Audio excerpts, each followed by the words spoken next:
Welcome back to another journey through the darker corners of Five Nights at Freddy's. Tonight, we're settling into the story of one of the franchise's most haunting and pivotal figures. Not a hulking animatronic bear with glowing eyes and mechanical whirs that echo down empty hallways. Not a twisted rabbit suite housing something far worse than faulty wiring. No. Tonight we're talking about something that moves with an entirely different kind of presence. Something slender and ghost-like, with a face that's frozen in that unsettling smile. Something that's been watching from the shadows since the very beginning, pulling strings both literal and metaphorical in ways we're only now beginning to fully understand. We're talking about the puppet, the marionette, Charlie, the security puppet.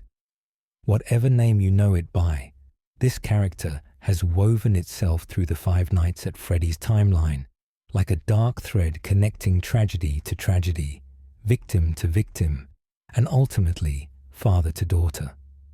While other animatronics in the franchise hunt and terrorize because of malfunction or possession, the puppet operates on an entirely different level.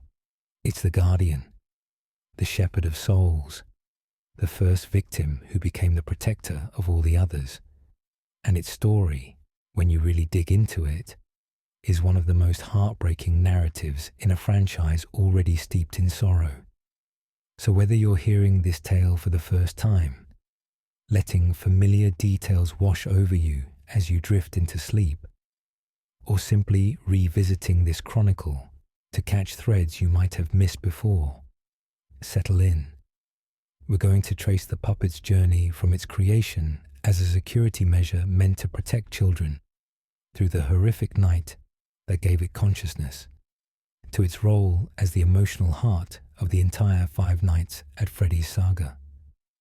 We'll explore how a simple animatronic puppet designed by a loving father became the vessel for his daughter's spirit, and how that spirit, in turn, became the force that gave new life to other murdered children, setting in motion the cycle of possession that defines this entire franchise.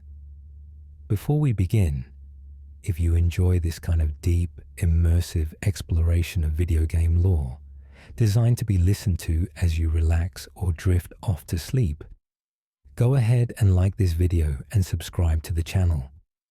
And drop a comment letting me know where you're listening from and what time it is where you are. There's something strangely comforting about knowing that all across the world, at all different hours, people are settling into these same dark stories, finding a kind of peace in exploring the shadows together. Now, let's dim the lights and begin at the very beginning, with a father's love and the machine he built to keep his daughter safe.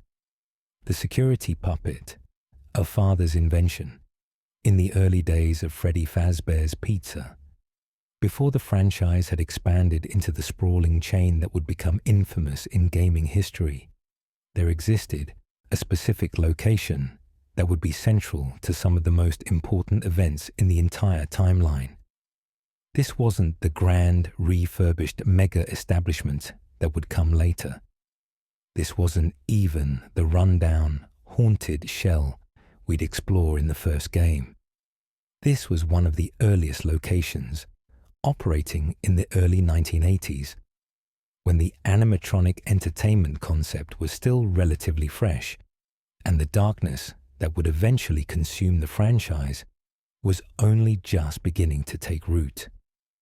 At this location, in addition to the main stage performers who entertained children with songs and mechanical movements, there existed a secondary attraction housed in a place called the Prize Corner. And in that Prize Corner lived something different from the others, something that wasn't quite like the bulky, heavy-set animatronics that stomped around on stage or wandered the dining areas. This was the puppet, the marionette.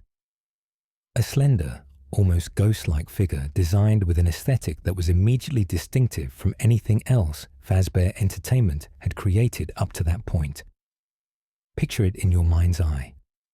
The body is thin, almost impossibly so, giving it an elongated, spindly appearance that makes it seem less like a machine and more like something that shouldn't be able to move at all. The construction is simple in some ways, yet sophisticated in others. The torso is primarily black, with a few white buttons placed vertically down the center, giving it the appearance of a simple costume or uniform. The arms and legs are covered in alternating black and white stripes that create a hypnotic, almost dizzying pattern when it moves. These stripes run from shoulder to fingertip, from hip to whatever passed for feet on this particular animatronic. And those hands are something special. 3 long, spindly fingers on each hand, more like sticks than digits, giving the puppet a skeletal quality that's deeply unsettling, even before you consider what it became. But it's the face that really captures your attention, the face that will haunt your nightmares if you stare at it long enough. It's designed to look like a mask, a Pierrot mask specifically, with that theatrical quality that circus performers wore centuries ago. The face is stark white, creating a dramatic contrast against the black body. 2 large hollow eyes stare out, usually just empty black voids, though on rare occasions, small white pupils will appear in those depths, giving the uncanny impression that something is actually looking back at you from behind that mask. The cheeks are painted with rosy red circles, the kind of exaggerated blush you'd see on a porcelain doll or a performer's made-up face. But it's the mouth and the tears that really sell the design. The mouth is painted in an exaggerated, almost manic smile. Lips a vivid red, as if someone carefully applied lipstick to this mechanical creation. And from each eye, purple stripes run down the face, stretching from the bottom of the eye sockets down to the top of that red smile. These purple tracks look like tear streaks, like this thing has been crying for so long that the tears have permanently stained the face. It's a design that manages to be simultaneously childlike and deeply disturbing, friendly and threatening, welcoming and warning all at once. But the original version of the puppet, the one that existed before everything went wrong, had a specific designation. It was called the security puppet, and that name tells you everything you need to know about its original purpose. This wasn't just a performer. This wasn't simply another attraction to draw in crowds and entertain children during birthday parties. This was a security measure, a guardian, an automated babysitter designed with one very specific function: to keep children safe. The man who designed this function was Henry Emily, co-founder of Fazbear Entertainment, alongside William Afton, the engineer, the creator, the man whose technical genius brought these animatronics to life in the first place.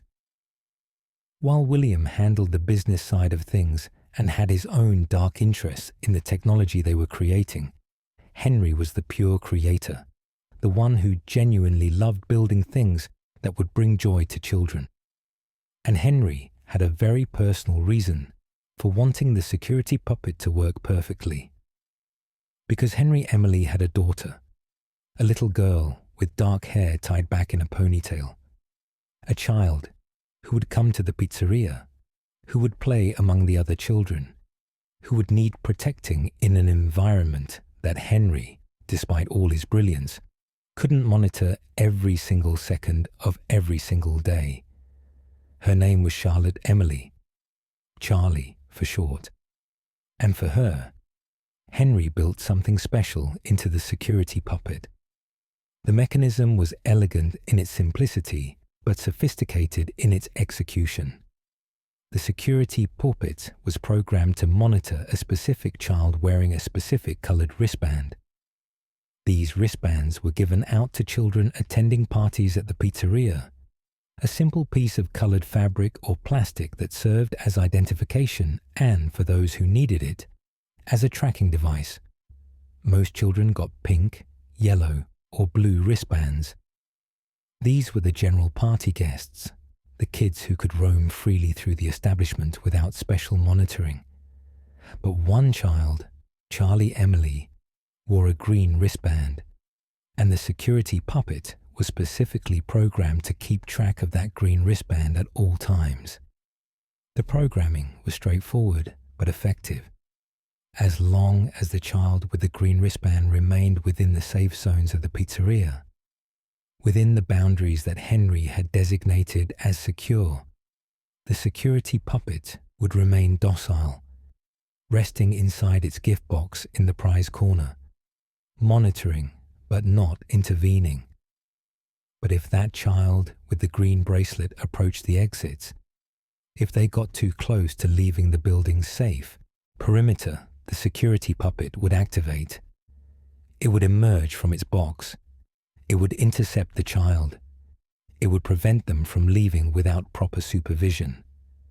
In Henry's mind, this was the perfect solution. He couldn't be everywhere at once. He had a business to run, animatronics to maintain, a partnership with William Afton to manage.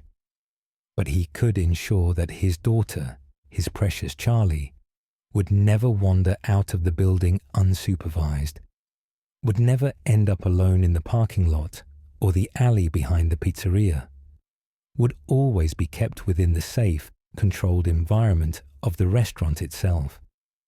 It was a father's love translated into code and machinery. It was meant to be foolproof.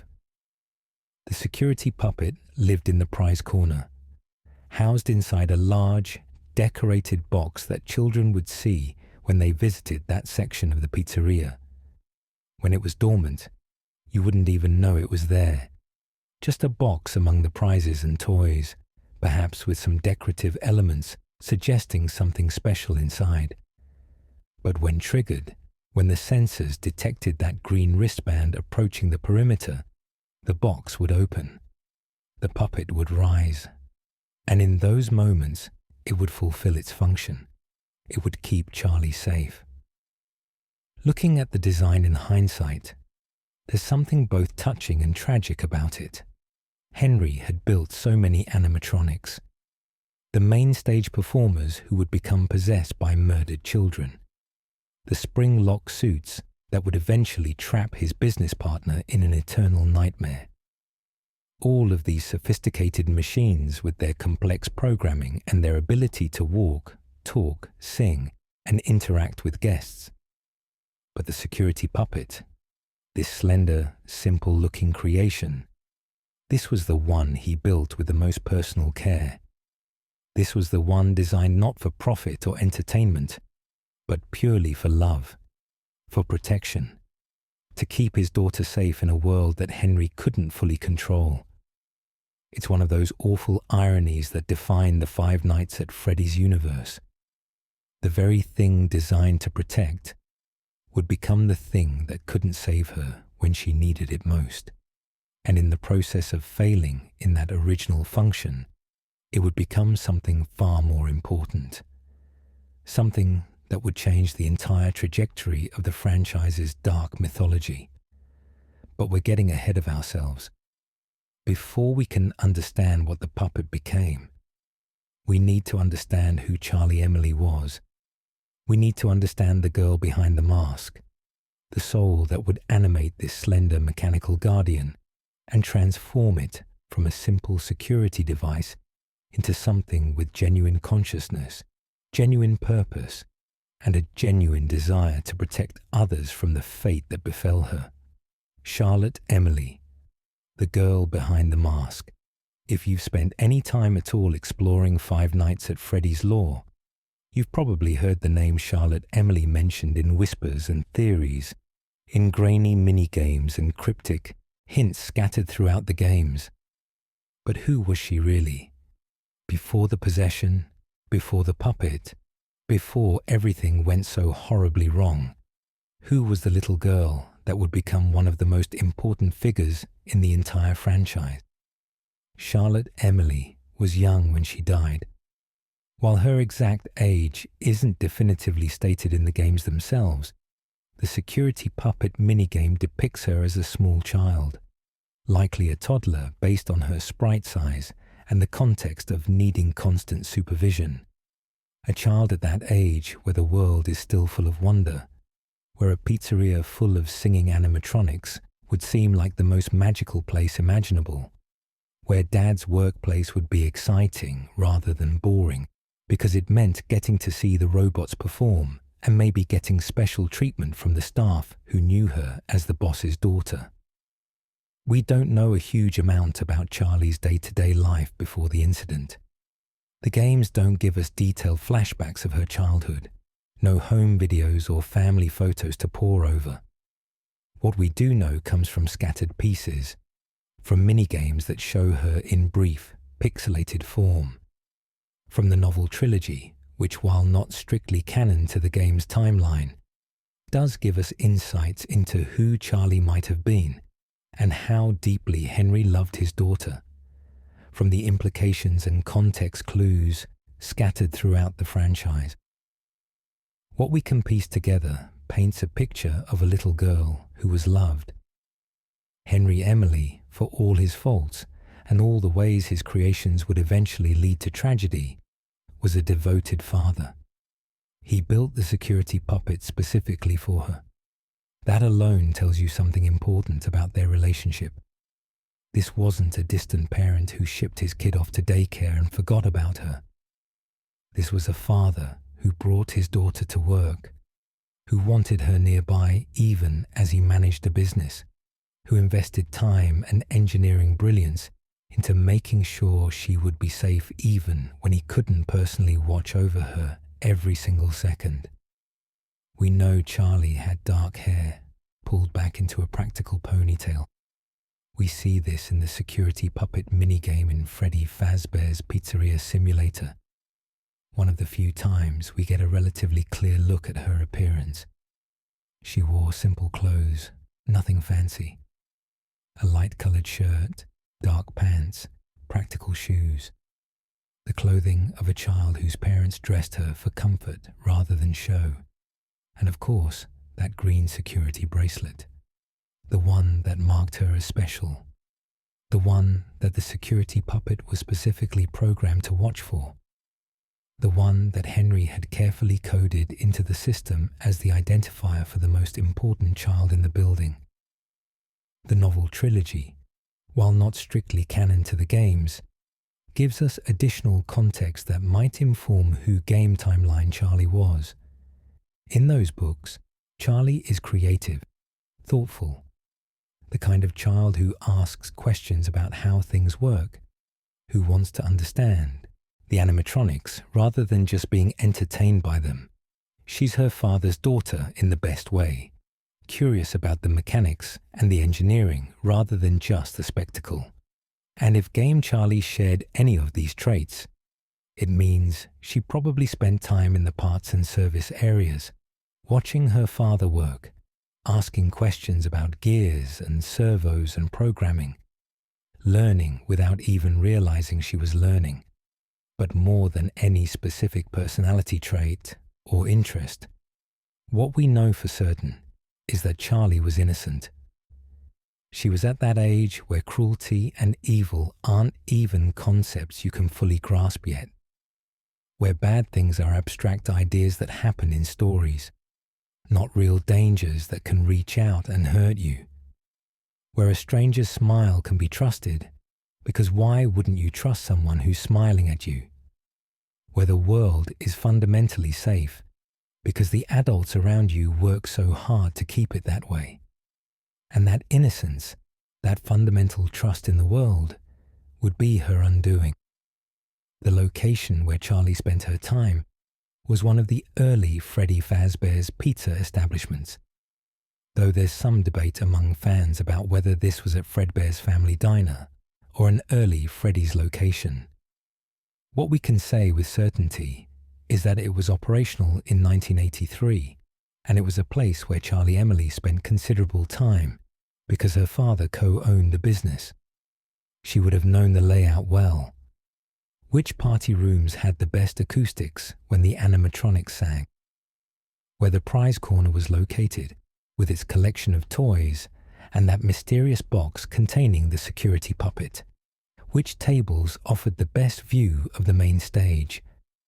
Where the emergency exits were, though she'd have no reason to use them, because the security puppet was programmed to keep her from getting anywhere near those doors without supervision. The other children at the pizzeria probably knew her too. Some might have been jealous that she got special treatment, that she wore that distinctive green bracelet, that the staff knew her by name. Others might have been friendly with her, the way children naturally form friendships in spaces where they see each other regularly. Maybe there were birthday parties where Charlie was invited as a guest. Maybe there were times when Henry brought her to work and she played quietly in a corner, while he conducted business with William Afton, the two partners discussing expansion plans and revenue projections, while Charlie colored pictures of animatronics or played with toys from the prize corner. It's these mundane details, these ordinary moments, that make what happened to her so devastating. Because Charlie Emily wasn't special in any grand narrative sense.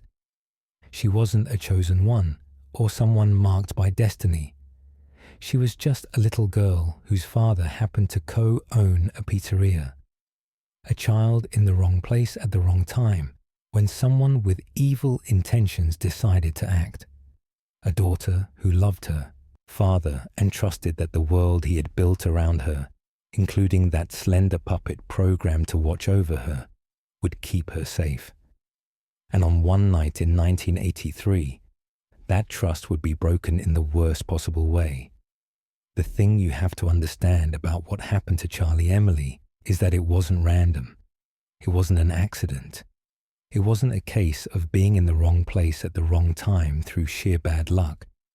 What happened to Charlie was deliberate, calculated, the result of one man's jealousy and resentment boiling over into an act so heinous that it would set in motion the entire dark saga of Five Nights at Freddy's.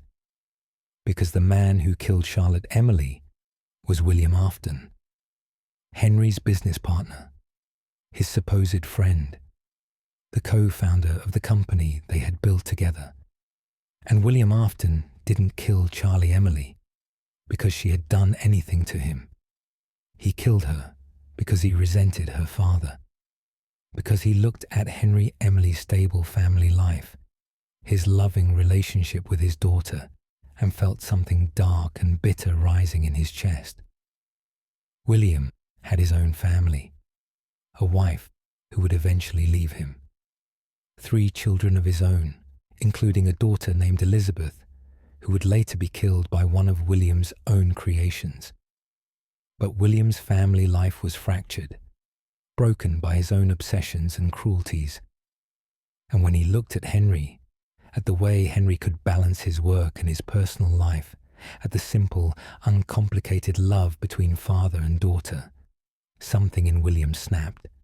So he took it away. He took Henry's happiness and destroyed it, the way William would eventually destroy so many other lives over the course of his evil career. And the first victim of William Afton's murder spree was a little girl named Charlotte Emily, who wore a green security bracelet and believed that the world was safe. The night of the murder, 1983, the night Charlotte Emily died, has been depicted in several different ways across the Five Nights at Freddy's franchise, each version adding details or clarifying elements that were unclear in earlier iterations.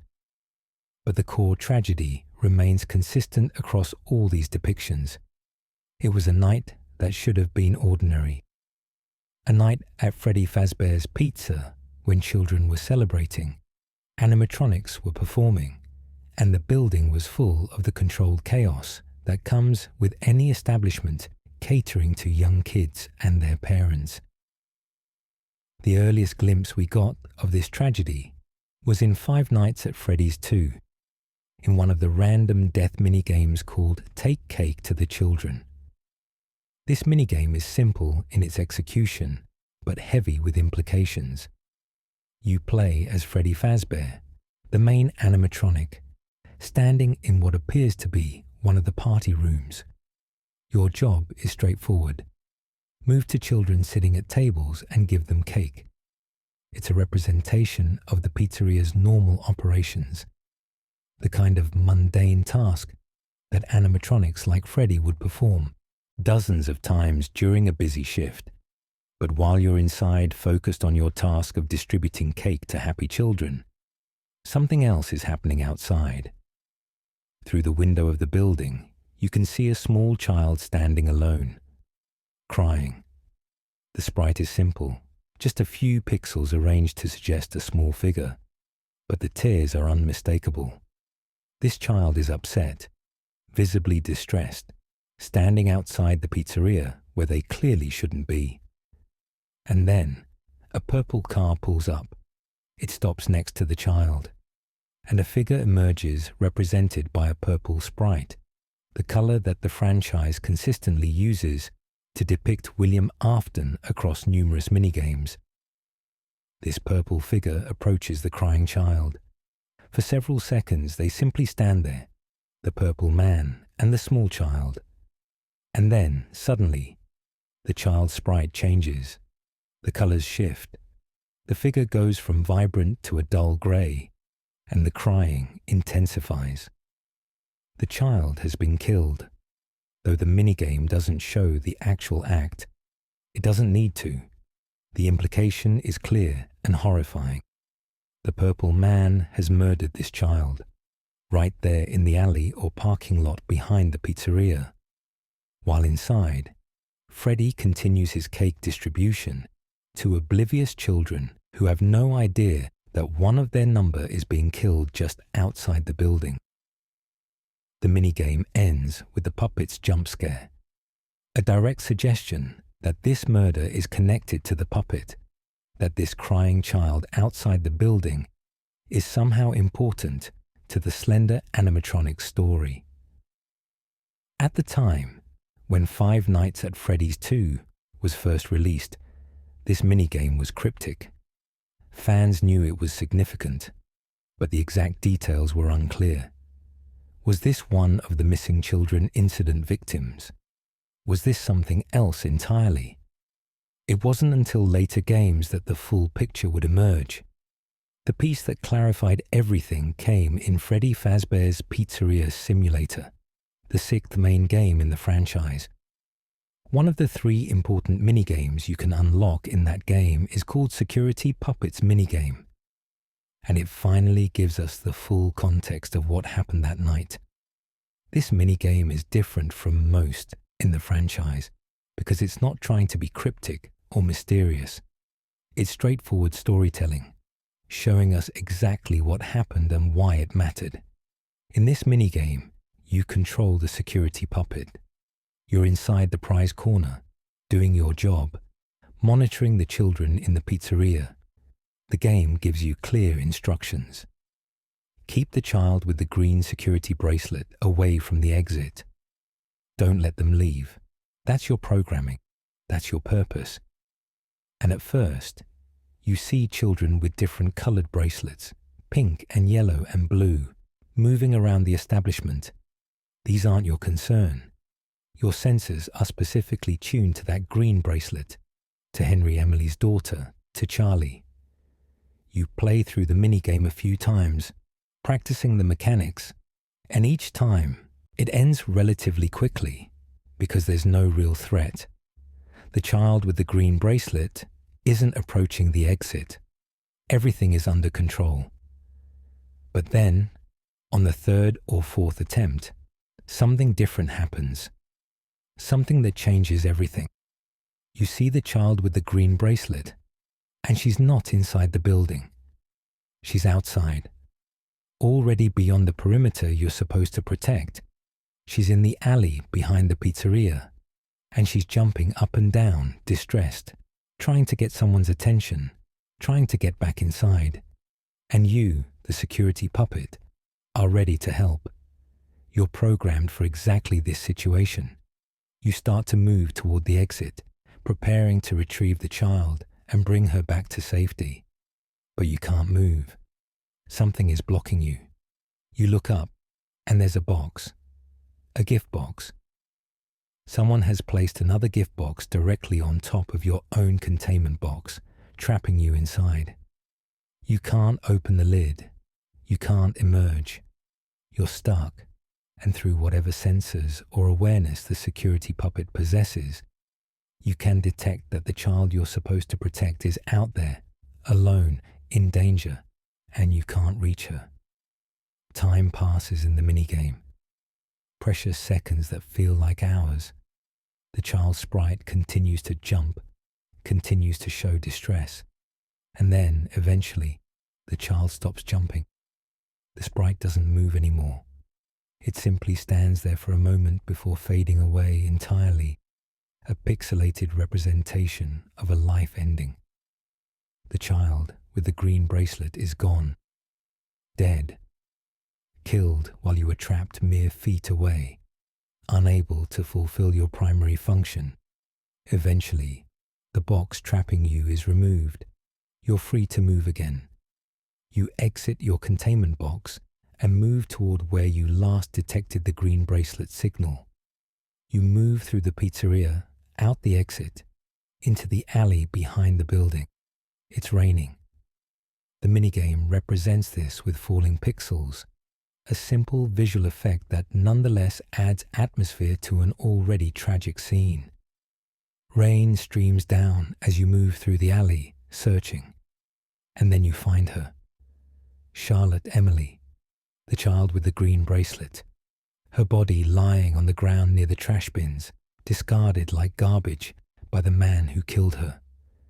Her sprite is grey now, lifeless, the same colour shift we saw in Take Cake to the Children.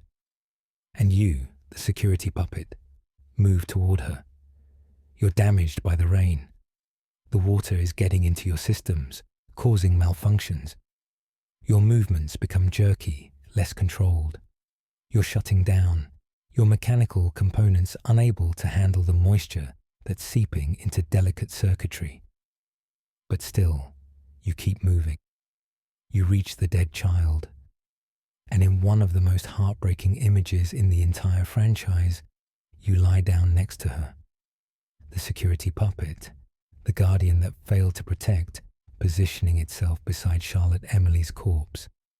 Whether this is programming, some final directive to stay close to the child you are assigned to protect, or whether there's already something more happening here, something supernatural beginning to take hold, the minigame doesn't make clear. What it shows is simple. The puppet lies down beside Charlie, and as the rain continues to fall, as the systems continue to fail, consciousness fades. The puppet deactivates, sprawled next to the child it was built to keep safe. This is how Charlotte Emily died. Locked out of the building, either by other children playing a cruel prank, or by someone acting on William Afton's instructions to isolate her. Murdered by William Afton himself, Henry Emily's business partner and supposed friend, in an act of petty jealousy and malice. Left for dead in a rainy alley, while inside the pizzeria, the party continued. Children celebrating birthdays and eating cake and watching animatronics perform, completely unaware that one of their number had been killed just outside, and the security puppet, the father's loving invention meant to prevent exactly this kind of tragedy, had been trapped, neutralized, rendered useless by the simple addition of a box on top of its containment unit. All of Henry's engineering genius, all the sophisticated programming and sensors and AI, defeated by someone placing a box in the wrong place at the wrong time. The specific year this happened, 1983, is confirmed through various pieces of evidence. The code to unlock the puppet memory doll in Help Wanted 2 requires entering 1983. The timeline established across the games consistently places this murder as the first of William Afton's crimes, the event that kicked off the entire cycle of death and possession that would define the franchise. This was before the missing children incident at the 1985 location. This was before William's daughter Elizabeth was killed by Circus Baby. This was the first victim, the one that, as Henry would later say in his monologue at the end of Pizzeria Simulator, was the original wound, the first small soul trapped in one of his creations, set to new purpose and used in ways he never thought imaginable. Charlie Emily died scared and alone, crying for help that never came, unable to understand why the adults around her hadn't saved her, why her father's protective puppet hadn't emerged to keep her safe. It's a death that's made more tragic by its senselessness, by the fact that it was motivated by nothing more than William Afton's petty resentment toward a man whose only crime was being a good father. But death wasn't the end of Charlotte Emily's story. It was, in a twisted sense, only the beginning. Because something happened in that rain-soaked alley, something supernatural that the franchise has never fully explained, but which forms the foundation of its entire mythology. As the security puppet lay deactivated beside Charlie's corpse, as the rain continued to fall, and the animatronic systems shut down one by one, something transferred from the dead child to the dormant machine. A consciousness, a soul, a spirit that refused to simply fade away. Charlie Emily became the puppet, and in doing so she became something far more than a simple ghost haunting a machine. She became the guardian she was meant to have. She became the protector of all the other children who would follow her into death, and she became one of the most important figures in the Five Nights at Freddy's universe. The possession, how Charlie became the puppet. The concept of possession in Five Nights at Freddy's is central to the entire franchise. The idea that murdered children's souls can remain attached to the animatronics, can inhabit these mechanical bodies and animate them with something beyond mere programming, is what transforms the series from a simple horror game about malfunctioning robots into something darker and more emotionally resonant. But the mechanics of how this possession actually works have always been somewhat mysterious, deliberately kept vague by the game's creator, Scott Cawthon, to maintain an air of supernatural mystery. What we do know is that Charlotte Emily's possession of the security puppet was the first instance of this phenomenon in the Five Nights at Freddy's timeline. Before Charlie, animatronics were just machines. Complex machines with sophisticated AI and lifelike movements, but machines nonetheless. After Charlie, after that rainy night in the alley behind the pizzeria, they became something more. Potential vessels for departed souls, prisons or refuges, depending on your perspective, for spirits that should have moved on but remained trapped in the physical world. The security puppet minigame in Pizzeria Simulator gives us the clearest depiction we have of how this possession occurred. The rain is crucial to understanding it. As the security puppet crawled through the wet alley, searching for Charlotte's body, the water was damaging its systems. Animatronics, for all their sophistication, aren't waterproof. The rain was getting into delicate circuitry, causing short circuits and system failures. By the time the puppet reached Charlie's corpse, it was already shutting down, its movements becoming jerky and uncoordinated as critical systems failed one by one. And then it lay down beside her. Whether this was a programmed response, the security puppet's last attempt to fulfill its function by staying close to the child it was assigned to protect, or whether it was already beginning some supernatural pull, drawing the damaged animatronic to the dead child, we can't say for certain. What happens next is where things cross from the mechanical into the metaphysical. The puppet deactivates completely, its systems shut down.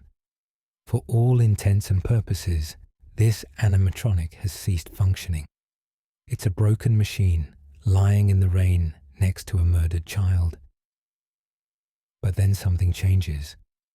The puppet begins to move again, not with the smooth, programmed movements of functional robotics, but with something else, something that suggests consciousness rather than mere automation. The tear tracks on its mask. Those purple lines running from eyes to smile suddenly seem less like decorative paint and more like actual evidence of grief. The hollow eyes seem to hold an awareness that wasn't there before.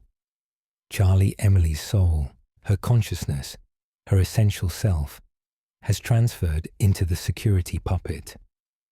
The exact mechanism of how this happened is left deliberately vague, but the games suggest several possibilities.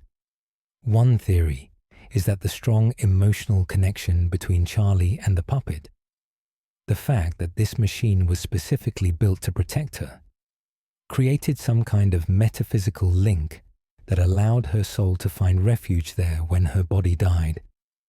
Another theory is that the puppet's deactivation beside Charlie's corpse created a void, an empty vessel that a desperate, frightened soul could inhabit. A third possibility is that this transfer was simply the result of proximity and tragedy, that when violent death occurs near an animatronic, especially one with sophisticated AI and complex programming, there's a possibility for the victim's soul to become attached. Whatever the exact mechanism, the result is clear. Charlotte Emily possessed the security puppet, and unlike later possessions, which we'll explore when we talk about the missing children incident and the give gifts, give life minigame, this possession seems to have been more complete, more aware.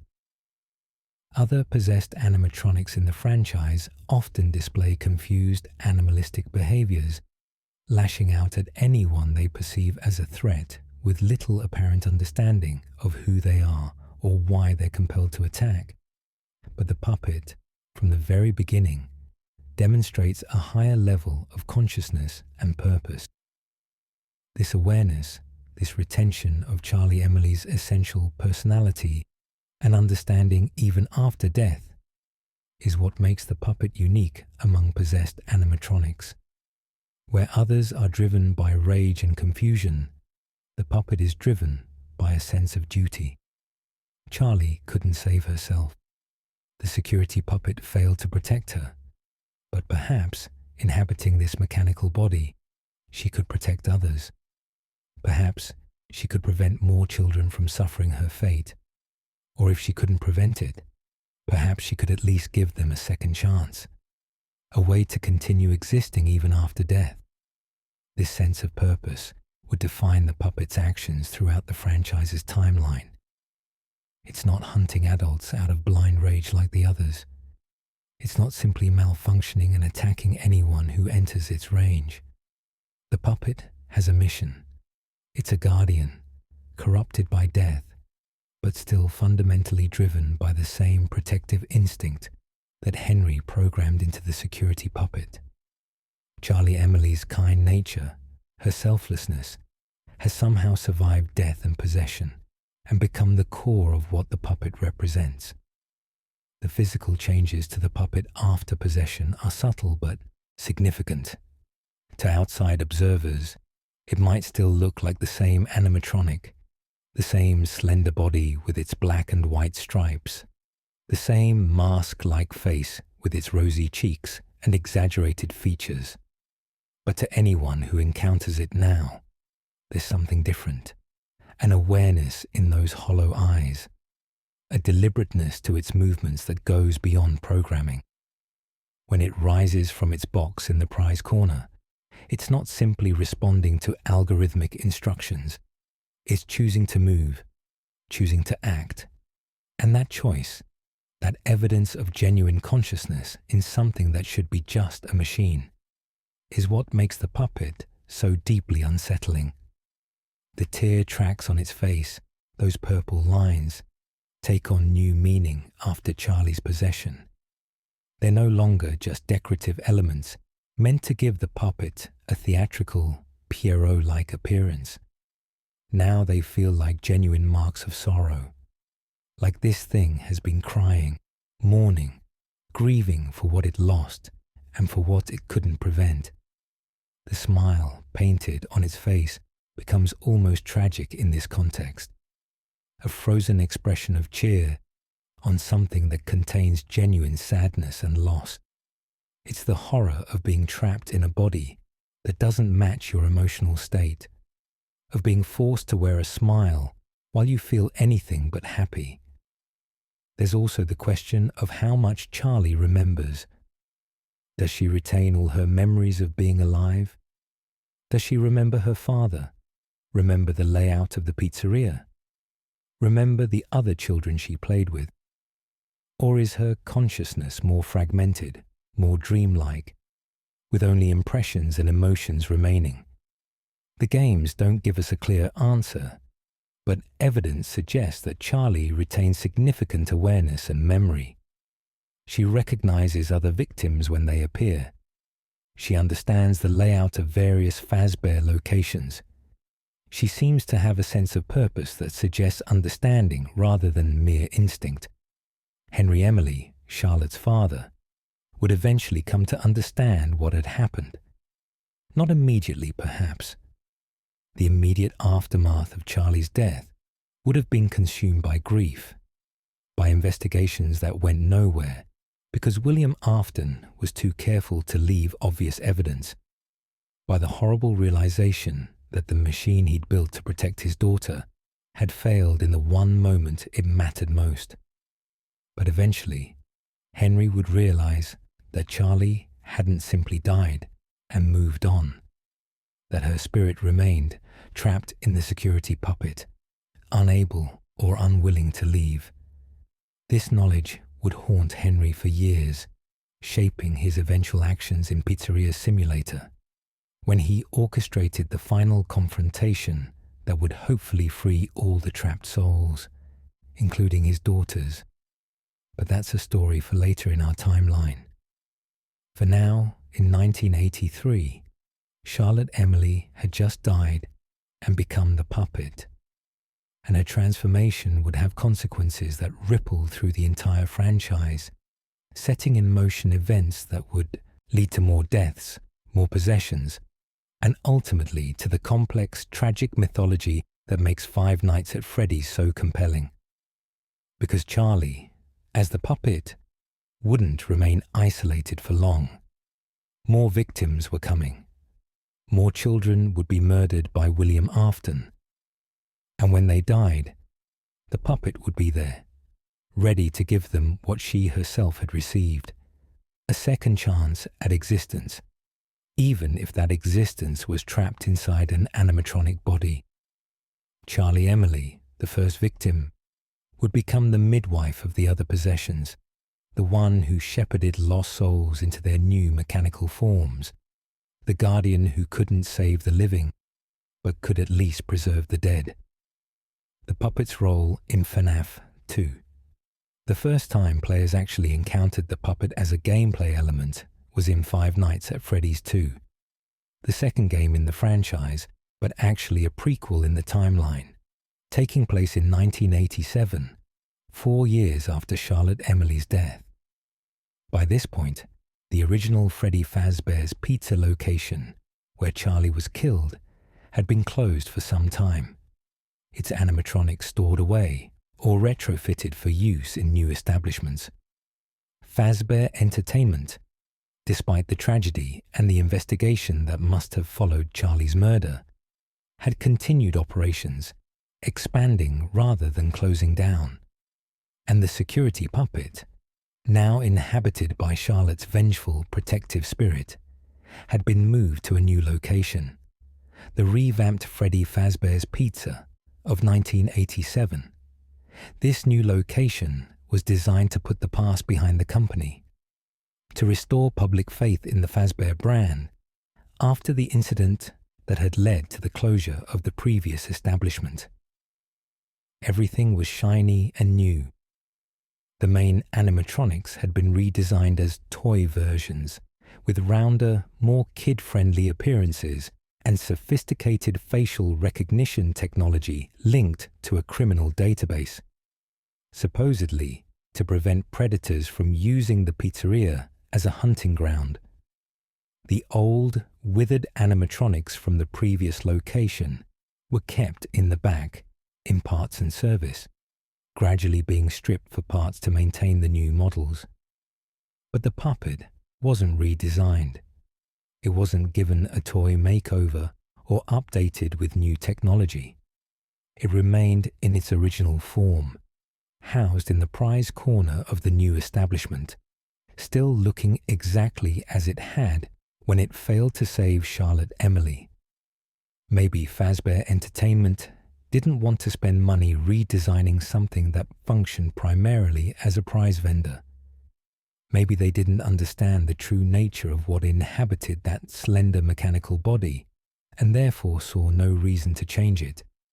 Or maybe, on some level, the puppet resisted being altered, its possession strong enough to prevent the company from making significant modifications. Whatever the reason, the puppet's presence in the Five Nights at Freddy's 2 location established it as something fundamentally different from the other animatronics.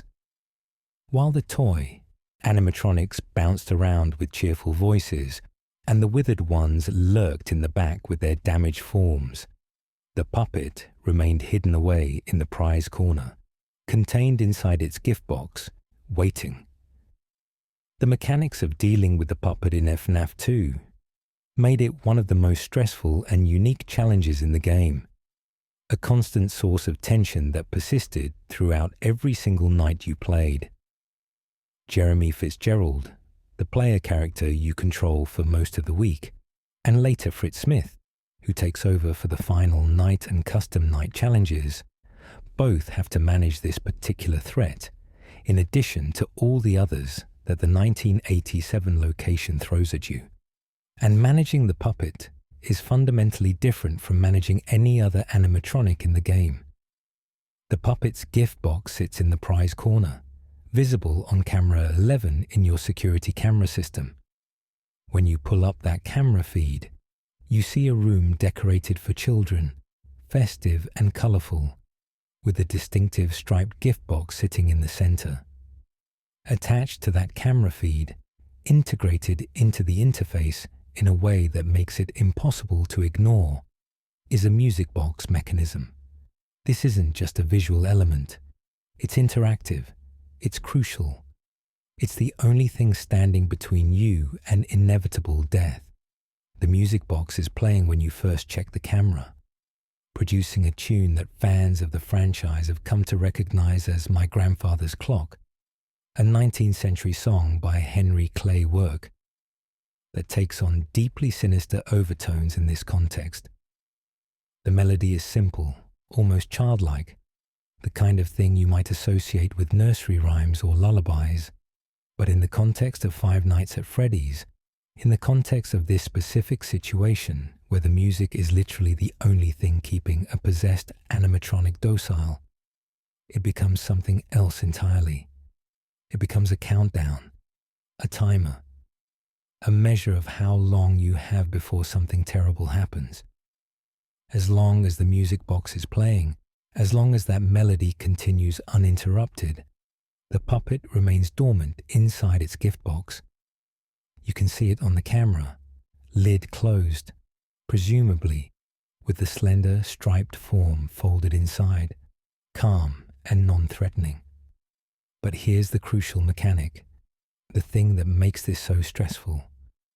The music box doesn't wind itself. It doesn't maintain its own tension.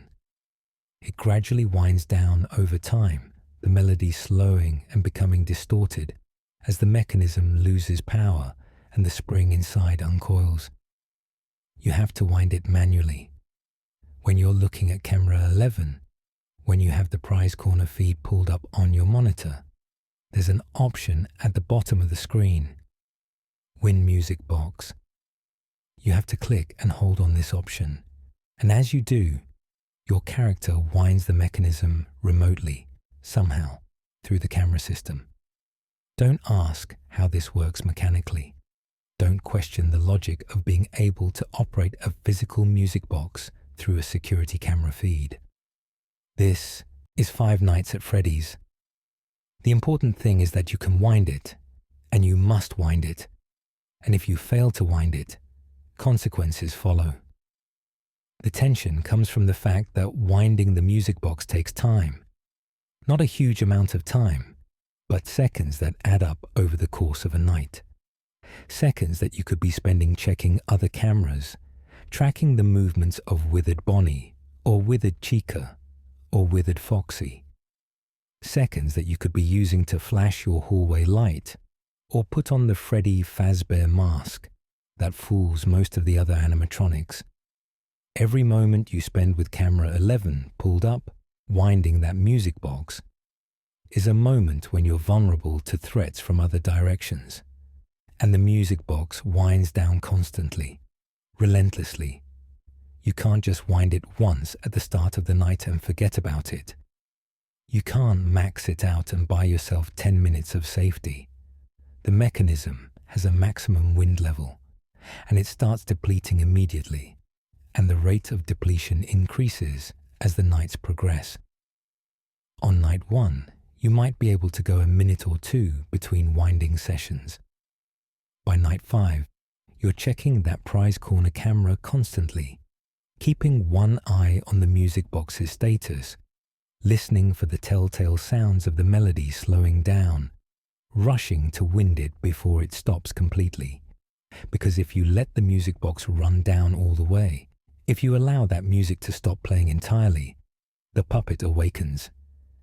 The game gives you a brief moment to realize your mistake. The camera shows the prize corner, now silent, and then the lid of the gift box begins to open. Not slowly, not gradually. It happens quickly, decisively, as if something inside has been waiting for this moment, eager to be freed from its confinement. The lid flips back, and the puppet emerges, that slender, striped form rising from the box like a spectre, like something that should have stayed buried but has been disturbed. The animation is simple but effective, just a few frames showing the puppet pulling itself up out of the box, standing in the prize corner, no longer confined. And once it's out, once you've allowed the music box to fully wind down and the puppet to escape its container, there's nothing you can do to stop what comes next. The puppet doesn't follow the same rules as the other animatronics in Five Nights at Freddy's 2. This is crucial to understand. Most of the threats in that game can be managed with the Freddy Fazbear mask, that simple paper mask sitting on your desk that somehow fools the possessed animatronics into thinking you're one of them.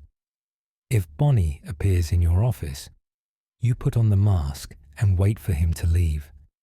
If Chica shows up, same strategy.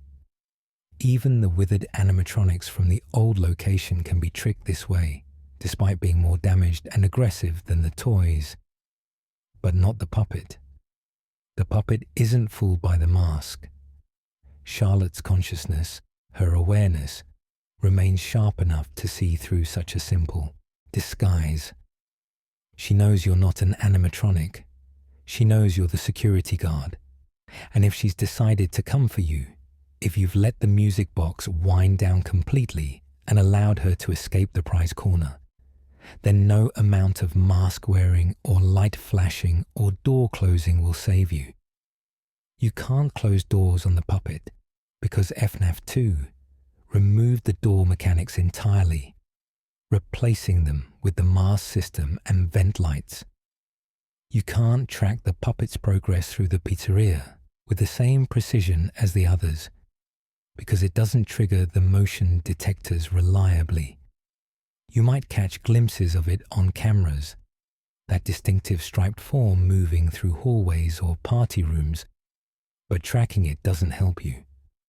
Once the puppet is out, it's simply a matter of time. The puppet moves through the building with single-minded purpose, heading directly for your office in the security room. It doesn't get distracted by other rooms. It doesn't pause to check party rooms or investigate sounds. It glides, seeming to float despite having a mechanical body, moving with eerie grace toward your location. And when it reaches you, when it arrives at your office door, the jump scare triggers. The jump scare when the puppet catches you is distinctive and terrifying. Unlike the other animatronics, which lunge at you with mouths open and eyes glowing, the puppet's approach is almost serene. It glides toward you, seeming to float despite having a mechanical body. Its face fills the screen, those hollow eyes staring directly at you, the frozen smile seeming to mock your failure to keep the music playing. And then the jump scare triggers, accompanied by a sound that's more sad than frightening. A musical sting that feels like the puppet is expressing disappointment rather than rage. Managing the music box while also dealing with all the other threats in FNaF 2 is a constant source of tension. You have to check camera 11 regularly, not to see where the puppet is, but to wind the music box before it runs down completely. But doing so takes time. Precious seconds that you could be spending checking other cameras, putting on the Freddy mask to fool approaching animatronics, or using the flashlight to ward off threats in the hallway. It's a balancing act that becomes increasingly difficult as the nights progress and more animatronics become active. On later nights, particularly in Night 5 and beyond, the music box winds down at an accelerated rate. You find yourself spending more and more time on camera 11, frantically winding that music box, listening for the telltale audio cues that indicate other animatronics are approaching while your attention is divided. Let your focus slip for even a few seconds too long, and the puppet will be out of its box and coming for you. And unlike other mistakes in FNaF 2, which might give you a chance to recover, letting the puppet out is essentially a guaranteed game over. There's no last-minute save, no way to stuff it back in the box once it's free. This gameplay mechanic brilliantly reflects the puppet's lore. The music box keeping it calm mirrors the music box element from Lefty's design in Pizzeria Simulator, suggesting that music has always been a way to soothe Charlotte's spirit. The puppet's inability to be fooled by the Freddy mask shows that it's more aware than the other animatronics, that Charlie's consciousness remains sharp enough to see through simple disguises. And the inexorable nature of its approach once freed, the way it can't be stopped or deterred, reflects the puppet's role as a force of nature in the franchise's lore, a spirit with purpose that won't be denied. But the puppet's presence in FNaF 2 isn't just about gameplay mechanics. It's also about the minigames, those 8-bit interludes that appear randomly after you die and provide crucial story information. Several of these minigames directly involve the puppet, or give us insight into Charlotte Emily's story and the puppet's purpose. We've already discussed Take Cake to the Children, which appears in FNaF 2 and gives us our first glimpse of Charlie's murder. But FNaF 2 also includes 2 other minigames that are absolutely crucial to understanding the puppet's role in the broader narrative. Give gifts, give life, and save them. These minigames reveal that the puppet isn't simply another possessed animatronic seeking revenge. It has a specific function, a purpose that sets it apart from all the others. The puppet is the one who creates the other possessions, is the shepherd of souls, the entity that takes murdered children and gives them new forms, new vessels to inhabit, new chances at some form of existence even after death. But before we delve deeply into those mini-games and what they tell us about the puppet's greater purpose, we need to understand the context. We need to talk about the missing children incident of 1985, about William Afton's escalation from a single murder to a mass killing that would result in 5 more dead children and 5 newly possessed animatronics. Because the Give Gifts, Give Life minigame doesn't exist in a vacuum. It's the puppet's response to another tragedy, another failure of protection, another opportunity to do for others what it couldn't do for Charlotte Emily herself. The security puppet had failed to protect Charlie, but the puppet, inhabited by Charlie's spirit, would not fail the next victims. It would give them what it had been given, a second chance, however twisted and tragic that second chance might be. Give gifts, give life, the puppet as guardian. Of all the mini-games scattered throughout the Five Nights at Freddy's franchise, Give Gifts, Give Life might be the most important. Not because it's the most complex or the most cryptic, but because it crystallizes in simple 8-bit imagery, the core of what the puppet represents. This isn't a story about revenge, though revenge certainly plays a role in the broader narrative. This isn't about rage, or malfunction, or corrupted programming.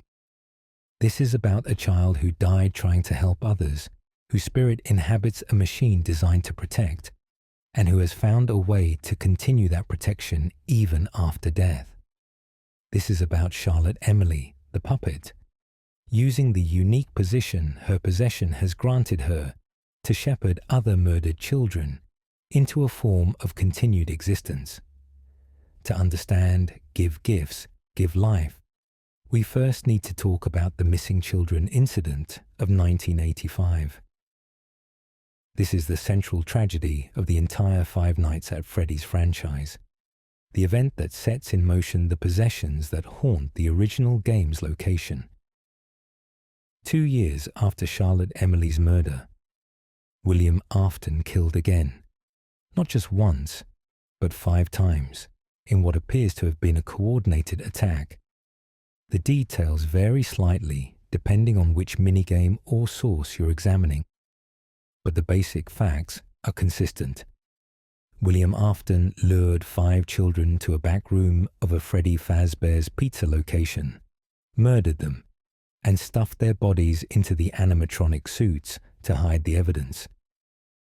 The victims' names, established through various sources including the Ultimate Custom Night Gravestone Easter egg and the Fazbear Frights books, which provide parallel information, were Gabriel, Jeremy, Susie, Fritz, and Cassidy. 5 children who went to what should have been a fun birthday party or a casual visit to a pizzeria and never made it home. 5 families destroyed by one man's evil. 5 souls that, like Charlotte Emily before them, didn't simply pass on to whatever afterlife awaits, but instead remained trapped in the physical world, bound to the locations where they died. In the 8-bit minigame Give Gifts, Give Life, we see what happened after these murders. The minigame is simple in its presentation, but profound in its implications. You control the puppet. You're in a room with 4 small figures, pixelated representations of dead children, lying in the corners. These are 4 of the 5 missing children incident victims. The 5th victim, Cassidy, is notably absent from this initial setup, a detail that has led to extensive theorizing about Golden Freddy's unique nature and why that possession worked differently from the others.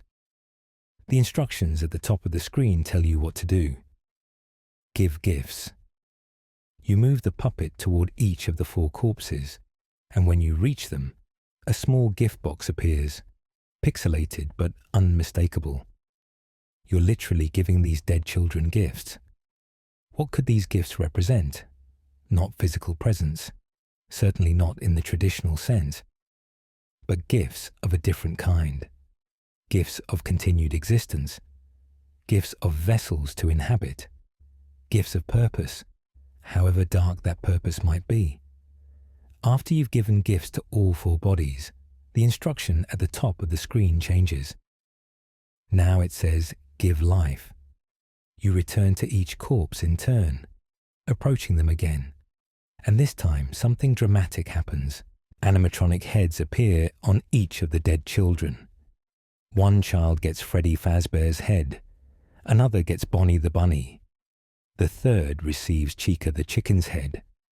The fourth gets Foxy the Pirate.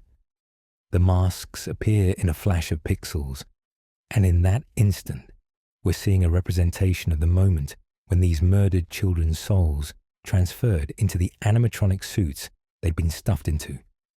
Throughout this sequence, letters are called out at regular intervals, spelling out a phrase HELPTHEM.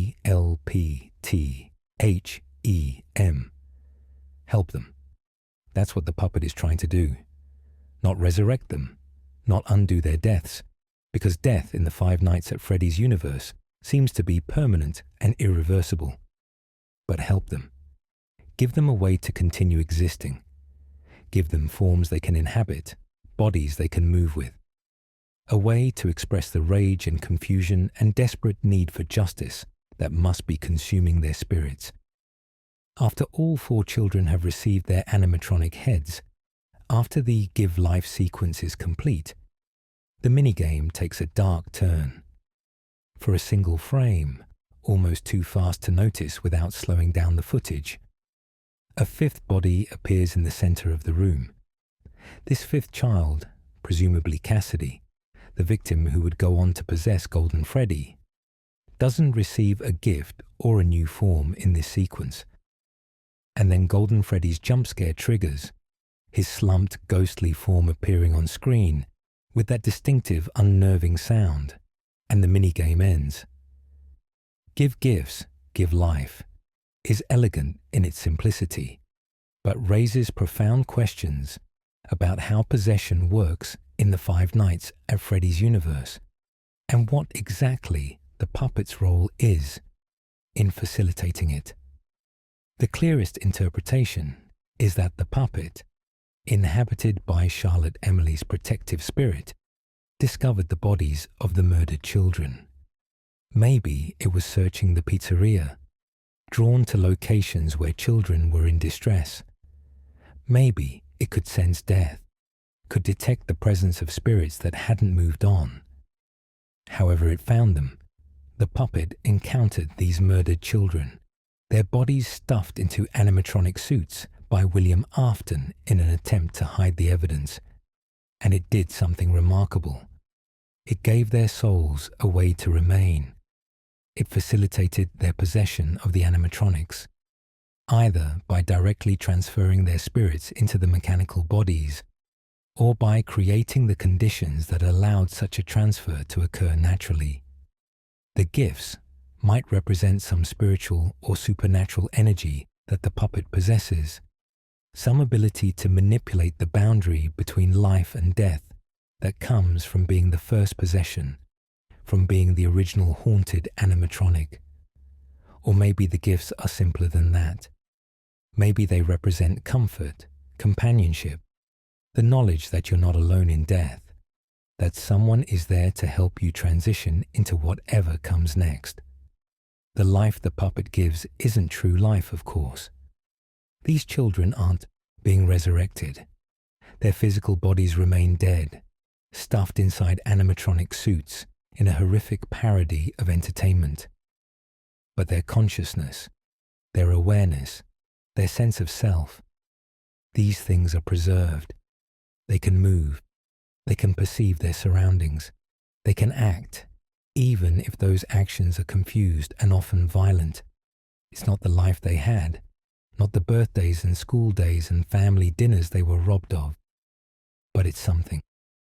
An existence, however diminished and tormented, rather than simple oblivion. This act of giving life establishes the puppy as unique among all the possessed animatronics in the franchise. The others are victims who haunt machines. The puppet is a victim who helps other victims haunt machines. It's the first possession, the template, and the facilitator, the original sin, that enabled all the others. Without Charlotte Emily possessing the security puppet, without the puppet then facilitating the missing children's transition into the animatronics, the entire haunted pizzeria scenario that defines Five Nights at Freddy's wouldn't exist.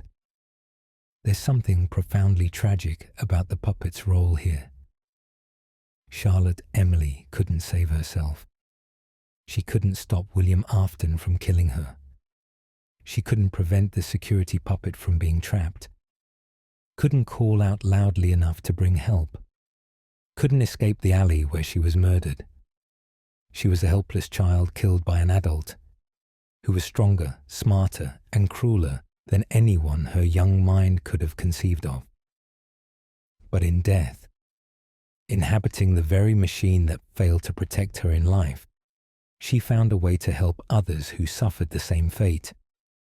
It's the ultimate expression of the selflessness that must have been part of Charlotte's character, even before her death. Rather than using her possession to seek immediate revenge against William Afton, rather than focusing solely on her own torment, or trying to find a way to move on to whatever afterlife awaits, the puppet chose to stay behind and help other victims, to give them the same second chance she'd been given, to ensure that no child who died at William Afton's hands would face oblivion alone. The fact that the puppet maintains enough awareness and control to do this is remarkable. Most possessed animatronics in the franchise display confused, animalistic behaviors.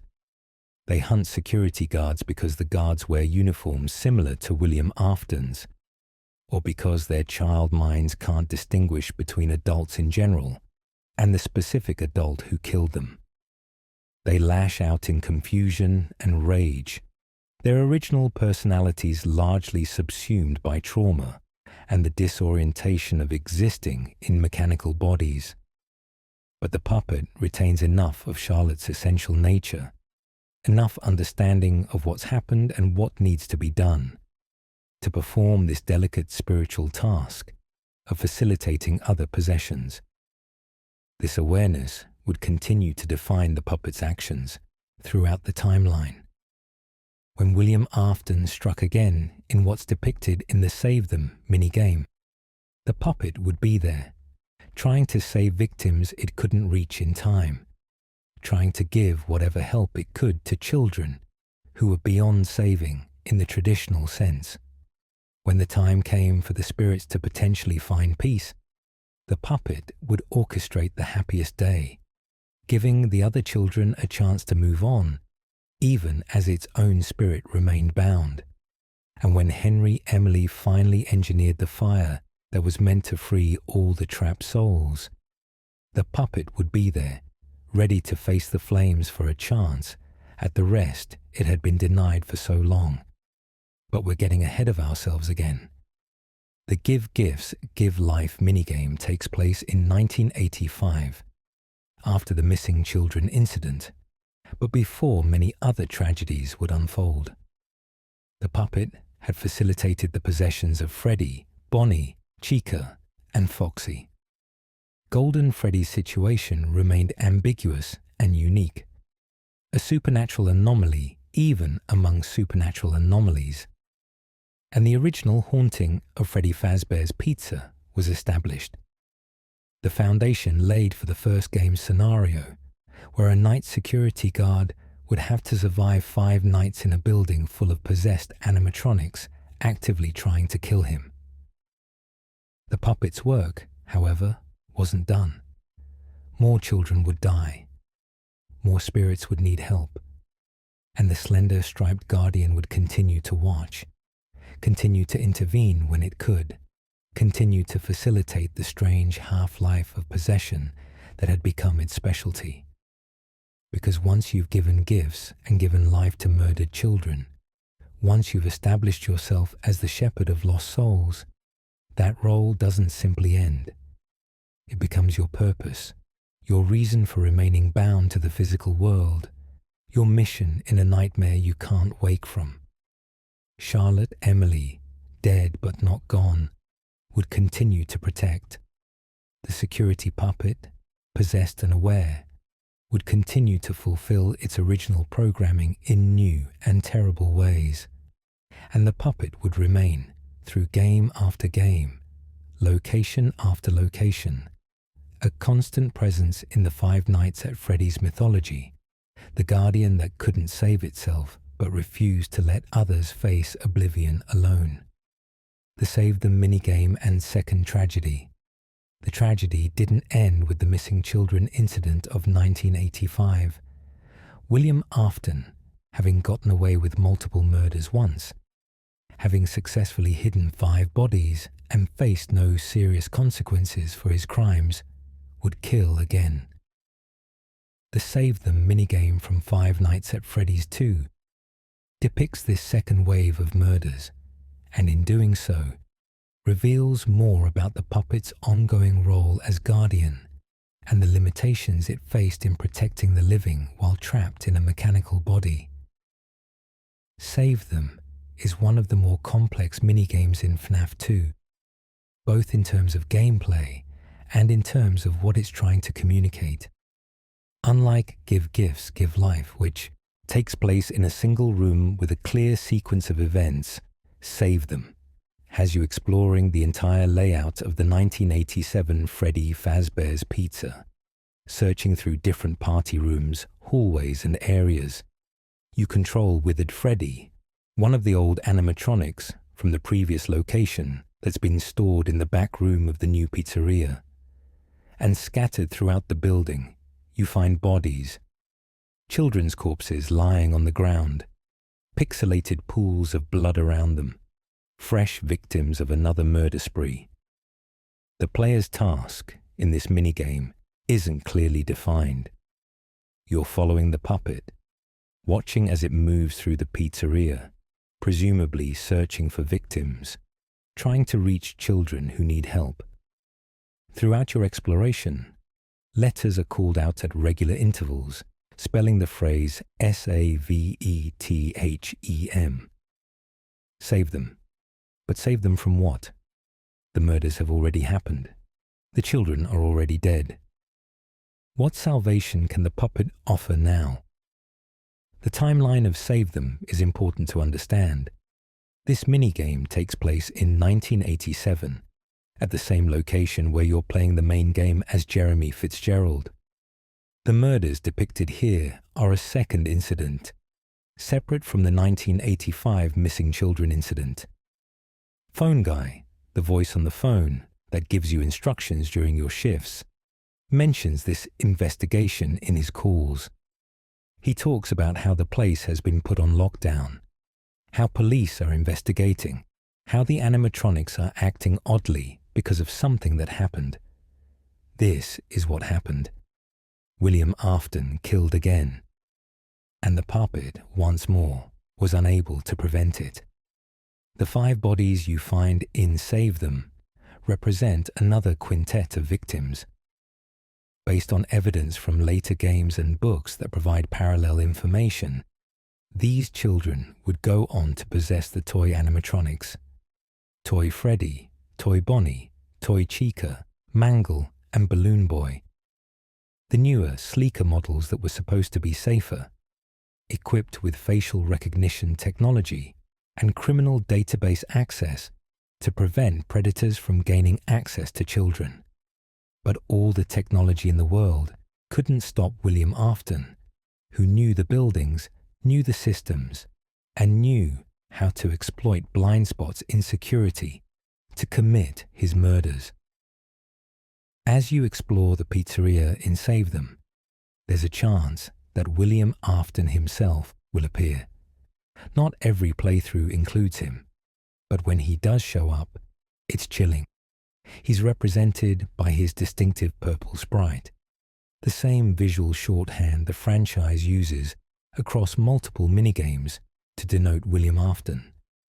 He appears at the far end of a room, a figure standing still for a moment before he begins to move toward you.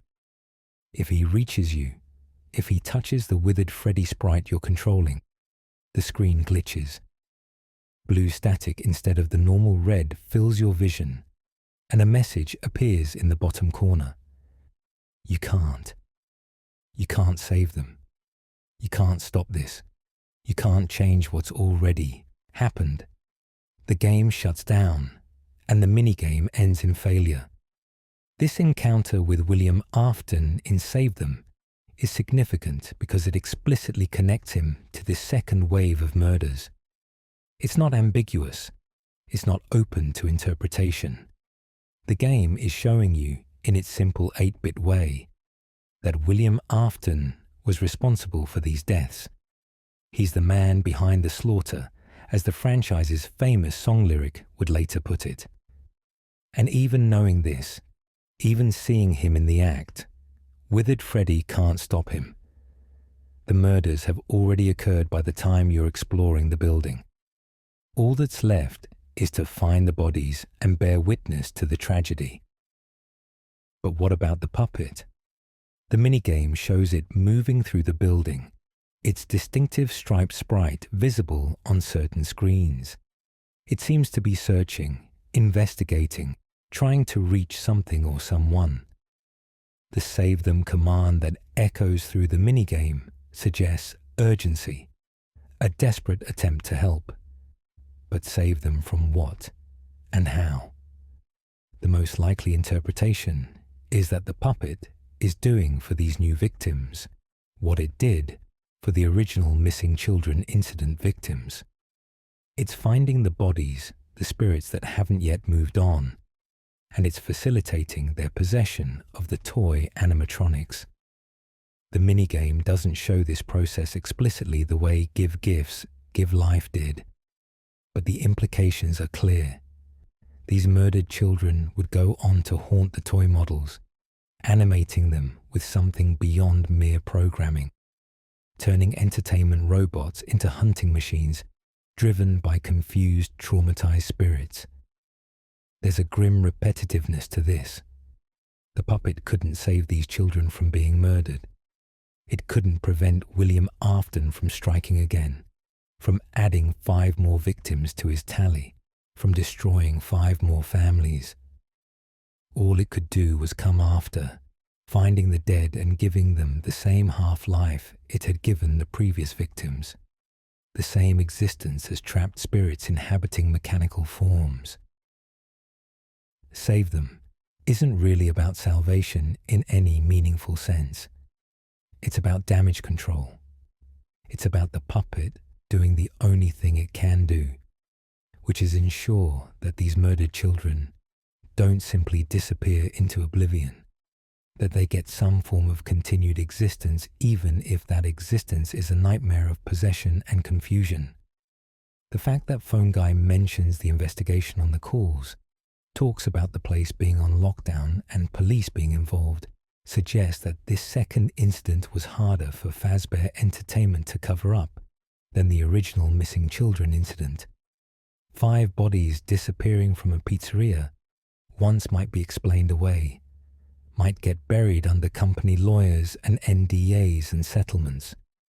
But twice, with police actually investigating, with public attention focused on the establishment, this was harder to hide, and it would contribute to the eventual closure of this location, to the scrapping of the toy animatronics deemed too dangerous to keep operational, to another dark chapter in Fazbear Entertainment's history of tragedy and cover-up. But the toy animatronics, despite being scrapped, were possessed by this point. The spirits had been bound to the machines through whatever supernatural mechanism the puppet facilitated. And when the animatronics were taken apart, when the company tried to dispose of them, those spirits wouldn't simply vanish. Possession in the Five Nights at Freddy's universe is persistent, difficult to break, creating complications that would ripple through the timeline for years to come. The Save Them minigame is tragic, not just because of the deaths it depicts, but because of what it reveals about the puppet's limitations. Charlotte Emily, inhabiting the security puppet, had purpose and awareness and the ability to help spirits transition after death. but she couldn't prevent the deaths from happening in the first place. She couldn't appear to William Afton and stop him from murdering. She couldn't alert authorities in time to prevent the crimes. All she could do was come after, finding the victims and doing for them what she could, which was precious little in the grand scheme of things. It's a kind of helplessness that must have been agonizing. Imagine being Charlotte Emily, dead at 3 or 4 years old, your consciousness trapped in a mechanical body, watching as more children fall victim to the same man who killed you, wanting desperately to stop it, to cry out, to do something, anything to prevent these tragedies. But you're a machine. You can move, you can facilitate possessions, but you can't speak in ways that adults will understand. You can't call for help. You can't testify against William Afton or lead police to evidence. All you can do is watch it happen and then try to clean up the spiritual wreckage afterward. This dynamic, this constant pattern of arriving too late to save but in time to help in some diminished capacity, would define the puppet's existence through multiple locations and multiple tragedies. It's the guardian that failed once and keeps failing. Not through lack of trying, but because some things are beyond even a possessed animatronic's power to prevent. And yet, it keeps trying. It keeps searching for victims, keeps facilitating possessions, keeps giving whatever help it can give, because the alternative is giving up entirely, accepting that there's nothing to be done for murdered children, except let them fade into oblivion. The Save Them minigame ends without clear resolution. You explore the pizzeria, you see the bodies, you might encounter William Afton, and then the minigame concludes. The murders remain unsolved in any legal sense. William Afton faces no consequences. The spirits are bound to new animatronics, adding to the growing collection of possessed machines that haunt Fazbear Entertainment locations. And the puppet remains, watching, waiting for the next tragedy, knowing that it will likely come, because William Afton has shown no signs of stopping, and the company has shown no capability of keeping him in check. But there's one more element to the puppet story in the broader Five Nights at Freddy's 2 era that we need to discuss before moving forward in the timeline.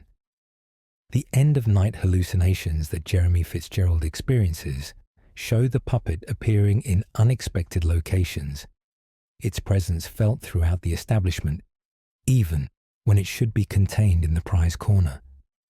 These brief glimpses suggest that the puppet's influence extends beyond its physical location, that Charlotte's spirit isn't completely bound to the mechanics of remaining in one specific area. It's watching. It's aware of what's happening throughout the building, and it's preparing for what comes next, for the journey through the franchise's timeline that will eventually lead to something resembling resolution, or at least an ending. The puppet through FNaF 3 and Happiest Day. After the closure of the 1987 location and the scrapping of the toy animatronics, the puppet's story goes somewhat quiet for a while in the immediate timeline. The security puppet, inhabited by Charlotte Emily's spirit, presumably remained in storage somewhere, along with whatever other animatronics Fazbear Entertainment had accumulated through its various locations and closures. But the spirit didn't rest. Charlie didn't simply shut down with the animatronic systems and wait passively for whatever would come next. The puppet had work to do. Souls to shepherd. And in Five Nights at Freddy's 3, we see evidence of the puppet's continued influence and its ultimate goal for the spirits it had helped bind to mechanical forms. Five Nights at Freddy's 3 takes place 30 years after the closure of the original Freddy Fazbear's Pizza location, around 2023 in the franchise's timeline. The game's main setting is Fazbear's Fright, a horror attraction built to capitalize on the urban legends and ghost stories that had grown up around the defunct pizzeria chain. The attraction's creators had collected genuine artifacts from the old locations, including animatronic parts and decorations, attempting to create an authentic experience for horror enthusiasts who wanted to walk through a piece of creepy gaming history. The main threat in FNAF 3's gameplay is Springtrap, the decrepit green rabbit animatronic that contains William Afton's corpse, the murderer himself trapped in a spring-lock suit after his death in the safe room of the abandoned pizzeria. But alongside Springtrap, the game includes phantom animatronics, hallucinations that appear to the player character and cause system malfunctions. One of these is the Phantom Puppet, a burned, nightmarish version of the original puppet that appears on the cameras and follows the player's gaze before triggering a jump scare that disables systems. The Phantom Puppet's appearance in FNAF 3 is interesting from a lore perspective because phantoms are explicitly not physical entities. They're hallucinations, possibly caused by ventilation problems in Fazbear's Fright, or by the lingering supernatural influence of the possessed animatronics whose parts have been scattered throughout the attraction. The fact that the puppet appears as a phantom suggests its influence extends beyond its physical body. Charlotte's spirit is strong enough, aware enough, pervasive enough, that echoes of it manifest even in a location that doesn't contain the actual security puppet animatronic. The burned appearance of the Phantom Puppet is prophetic, foreshadowing the fires that would consume various Fazbear locations in attempts to end the hauntings. But more significantly, the Phantom Puppet's presence in FNAF 3 suggests that Charlotte hasn't moved on, hasn't found peace, remains bound to the world of Fazbear Entertainment and its endless cycle of tragedy even decades after her original death. But the most important element of the puppet's role in FNAF 3 isn't in the main gameplay. It's in a minigame, a secret, difficult to access minigame that represents perhaps the most important moment in the entire Five Nights at Freddy's timeline from the perspective of the murdered children. Happiest Day. Happiest Day is the good ending of FNAF 3, accessible only if you've completed a series of specific steps across multiple minigames. It requires effort, attention, and a willingness to explore beyond the main game's requirements. But the reward for accessing it is a glimpse of something rare in the franchise: the possibility of peace. The minigame itself is simple and beautiful in its simplicity. You see a party scene rendered in the franchise's characteristic 8-bit style. There are balloons and decorations, and sitting at tables are children wearing animatronic masks: Freddy, Bonnie, Chica, and Foxy, representing Gabriel, Jeremy, Susie, and Fritz, the 4 children from the original Missing Children incident, who we saw being given life in Give Gifts, Give Life. And at the head of the table sits a child wearing a golden Freddy mask, representing Cassidy, the 5th victim whose possession was always slightly different, always more aggressive and vengeful than the others. Another child stands in the scene, and you control this child. They're wearing a puppet mask, representing Charlotte Emily herself, the first victim, the one who facilitated all the other possessions. You walk forward, and the child gives a birthday cake to the child wearing the golden Freddy mask.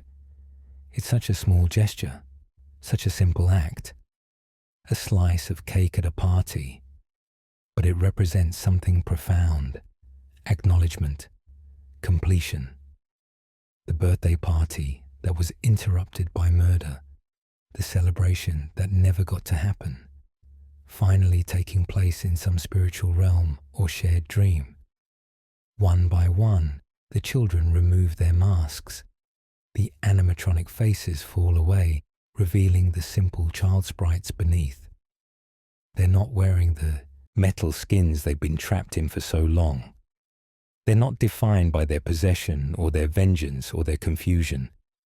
They're just children again, in whatever form children's spirits take when they're finally ready to move on. And then they disappear, fade away, accompanied by balloons that rise upward, a symbolic representation of souls ascending, finally free from their mechanical prisons. The last mask to fall is the puppet's mask. It descends more slowly than the others, lingering in the air as if reluctant to let go, as if Charlotte Emily's spirit isn't quite ready to release her guardianship and accept peace. But eventually, it too falls, and the screen fades to black, and the minigame ends with the implication that all the spirits, including the puppets, have been freed. Happiest Day is extraordinary because it represents the goal, the intended end state of the puppet's efforts throughout the timeline. Charlotte didn't facilitate the possessions so that the spirits would remain trapped forever. She did it so they would have time, existence, a chance to work through their trauma and eventually reach a point where they could accept what had happened and move on. The possessions were never meant to be permanent. They were meant to be transitional states, waypoints on a journey from violent death to eventual peace. The fact that the puppet orchestrated this release gave the other children their happiest day before taking its own, speaks to Charlotte's continued selflessness even in death. She could have chosen to move on at any time, presumably. She could have let go, accepted rest, left the other spirits to figure things out on their own. But she stayed. She remained bound to the physical world, continuing to watch over the children she'd helped, making sure they had a chance to experience something good before the end, something to balance out the horrible way their lives had been cut short. Happiest Day suggests that the puppet has maintained awareness and agency throughout the entire timeline.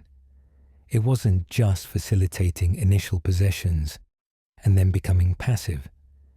It was actively working toward this moment, this opportunity for all the spirits to experience something like joy, like celebration, like childhood innocence one final time before accepting oblivion or the afterlife or whatever comes next. But here's where things get complicated. Happiest Day is presented as an ending, as the resolution to the story of the murdered children. And in some sense it is. But the games that followed FNaF 3 complicated this clean resolution. Sister Location revealed more complexity to William Afton's crimes. Pizzeria Simulator brought back many of the same characters we thought had found peace. Ultimate Custom Night suggested that at least some spirits, particularly the one inhabiting Golden Freddy, weren't ready to let go of their vengeance. And Security Breach indicated that the puppet story wasn't over either. This raises questions about Happiest Day's canonicity or its timing in the timeline. Did it actually happen? Did the spirits find peace, only to be dragged back somehow? Was Happiest Day a possible ending that didn't occur in the main timeline? Or did it represent only a partial release, freeing some spirits while others remained bound? The most likely interpretation, based on evidence from later games, is that Happiest Day freed most of the spirits, but not all of them. The children from the original Missing Children incident, Gabriel, Jeremy, Susie, and Fritz, were able to move on. Even Cassidy, the vengeful spirit of Golden Freddy, eventually accepted release, though it took longer and required more specific intervention. But the puppet itself, Charlotte Emily's spirit, remained behind, because there were still more victims who needed help, still more souls to shepherd, still William Afton himself, whose continued existence as Springtrap meant the murder's mastermind had never truly faced justice. So Charlotte stayed. The puppet remained. And when Henry Emily, Charlotte's father, finally engineered the trap that would bring all the remaining possessed animatronics together for one final confrontation, the puppet would be there, ready to face the flames if it meant ending the cycle once and for all. Lefty. The trap for the puppet. One of the most heartbreaking revelations in the entire Five Nights at Freddy's franchise comes in Freddy Fazbear's Pizzeria Simulator, when we learn about an animatronic named Lefty and its true purpose. On the surface, Lefty appears to be another Rockstar animatronic, part of a set that includes Rockstar Freddy, Bonnie, Chica, and Foxy. He's a black bear with a red top hat and bow tie, holding a microphone in his left hand, hence the name. He can be purchased from the catalog for a remarkably low price, just $5, making him one of the cheapest animatronics available despite carrying a risk level of 9, the highest rating in the game. But Lefty isn't just another animatronic. He's not even primarily an animatronic at all. Lefty is a trap, a containment unit, a carefully engineered device designed by Henry Emily with one specific purpose: to capture the puppet, to capture his daughter's spirit, to bring Charlotte Emily's tortured existence to an end by trapping her inside a body designed specifically to hold her, to neutralize her, to prepare her for the final release that Henry had planned. The blueprints for Lefty, visible in the insanity ending of Pizzeria Simulator, reveal the disturbing sophistication of Henry's design. Lefty is designated as LEFTE, an acronym that spells out his entire function: lure, encapsulate, fuse, transport, extract. Each word represents a step in the process of capturing the puppet and rendering it powerless. Lure. Lefty is equipped with sensory equipment designed to detect the puppet's presence. Specifically, he has sensors that respond to security bracelets, the same kind of green bracelet that Charlotte Emily wore as a child. This creates an ironic parallel. Henry originally programmed the security puppet to respond to Charlie's green bracelet to keep her safe. Now he's built a machine that uses that same signal to lure her into a trap. The false sensory output in Lefty's systems mimics the bracelet's signature, drawing the puppet to investigate, perhaps believing there's another child to protect. Encapsulate. Once the puppet is close enough, Lefty's body opens. The blueprints show that Lefty's outer shell can separate, revealing a hollow interior designed to capture and contain another animatronic. The puppet, slender and flexible, fits inside Lefty's larger frame. Once inside, mechanisms snap shut, physically enclosing the puppet within Lefty's body, preventing it from escaping. Fuse.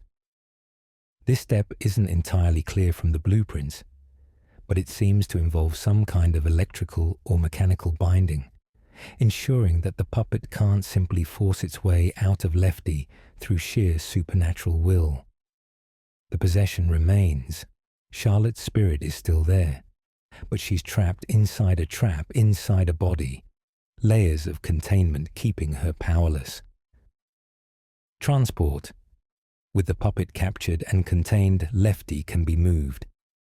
This is crucial to Henry's plan, which requires getting all the possessed animatronics into one specific location for the final confrontation.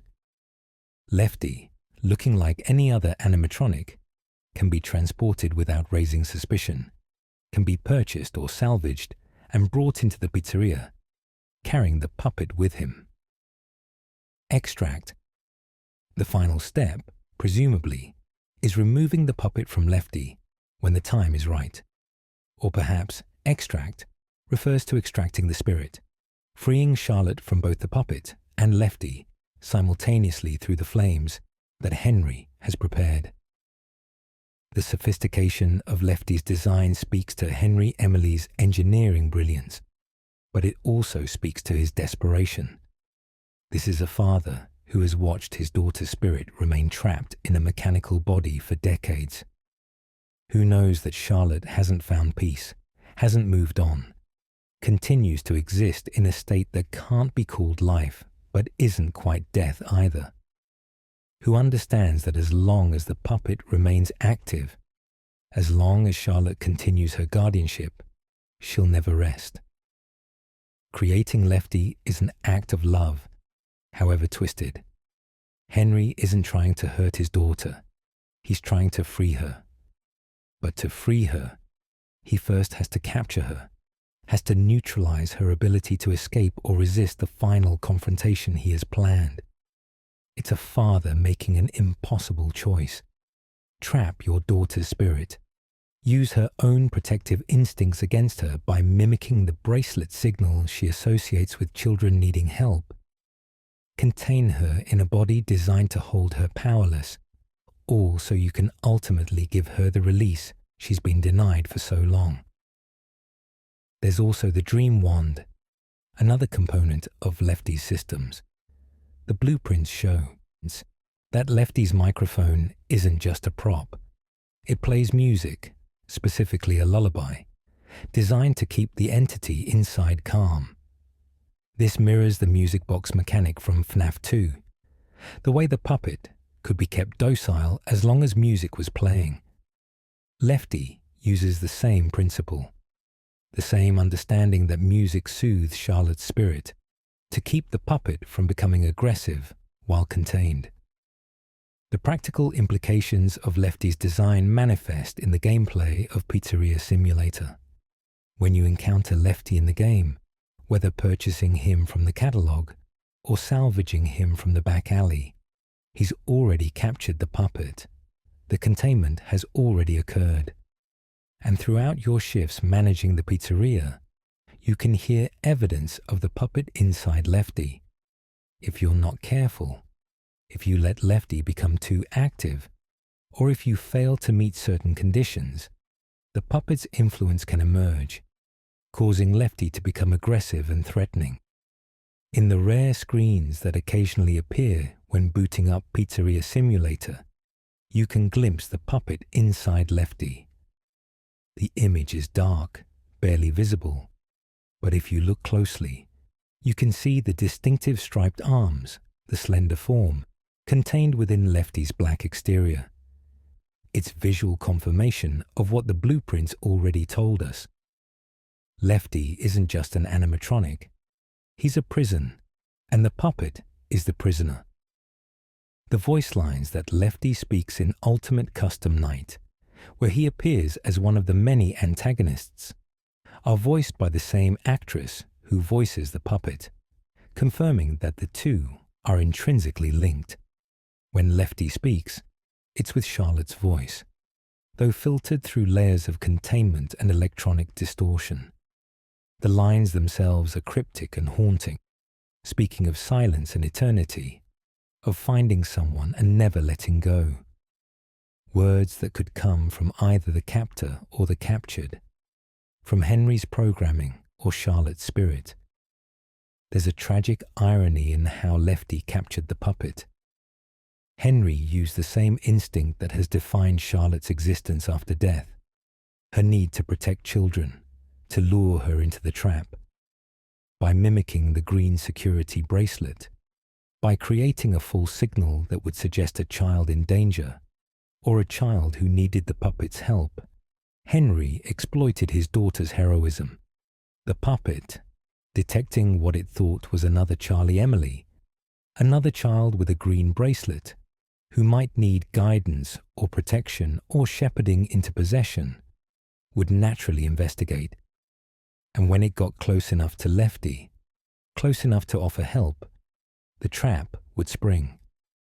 Charlotte Emily, who had spent decades helping other murdered children, who had facilitated countless possessions and orchestrated the happiest day and continued to watch over spirits that needed guidance, was captured because she was trying to help what she thought was another victim.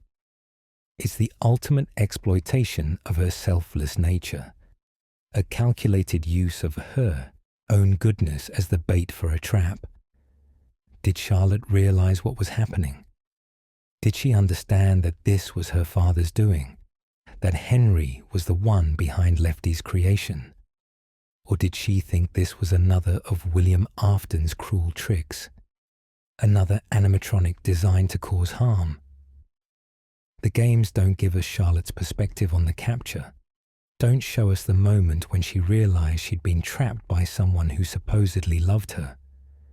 But regardless of whether she understood or not, the result was the same. The puppet, the most aware and capable of all the possessed animatronics, was contained. Lefty carried Charlotte's spirit into the new pizzeria that Henry had created specifically for this purpose. This fake establishment designed not to make money or entertain children, but to lure all the remaining possessed animatronics into one location so they could all be destroyed together. And in the alley behind that pizzeria, alongside Scrap Baby, who contained Elizabeth Afton's spirit, Molten Freddy, who contained remnants of multiple souls merged together, and Scrap Trap, who contained William Afton's corpse and consciousness, Lefty waited. The puppet inside him.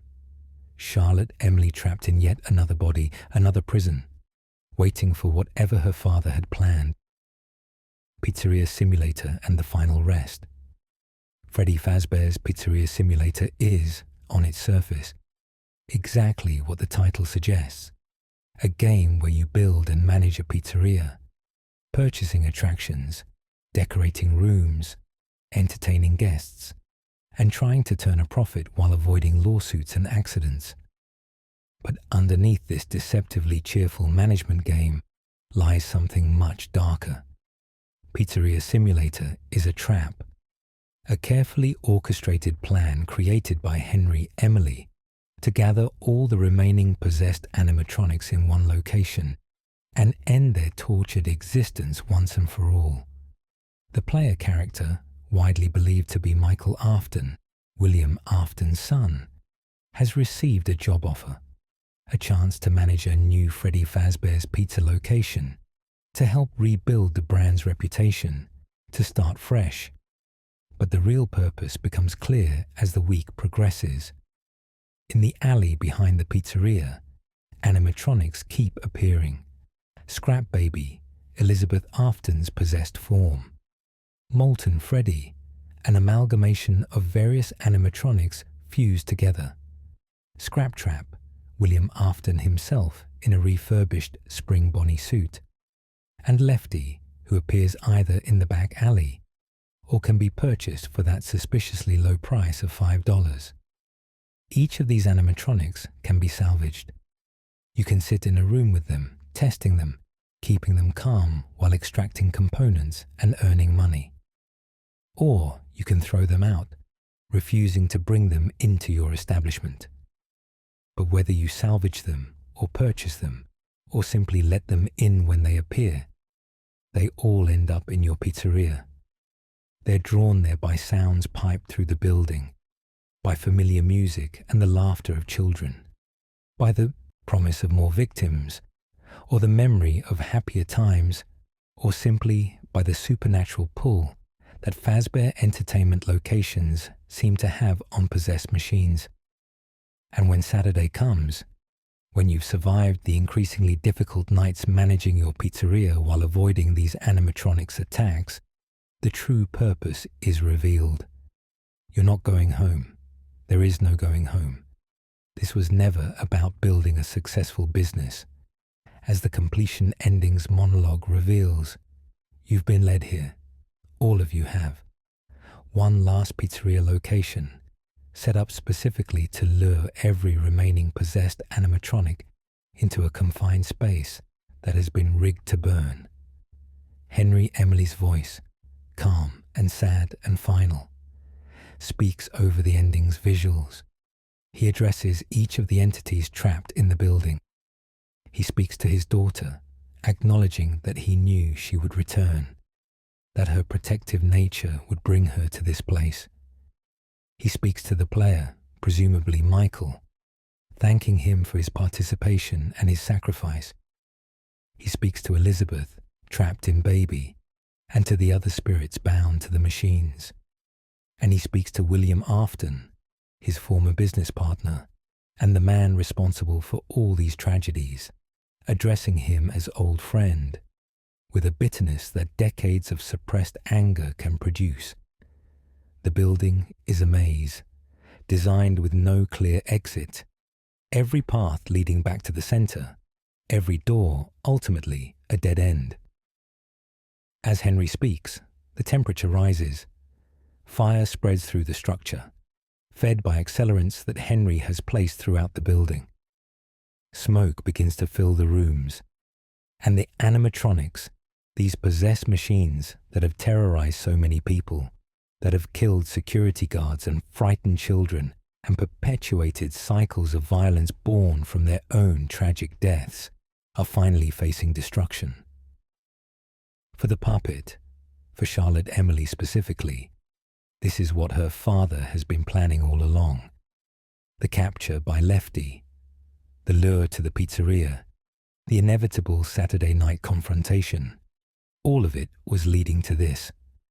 The fire that will destroy the possessed animatronics and hopefully free the spirits trapped within them. Henry's words to Charlotte in the ending are particularly poignant.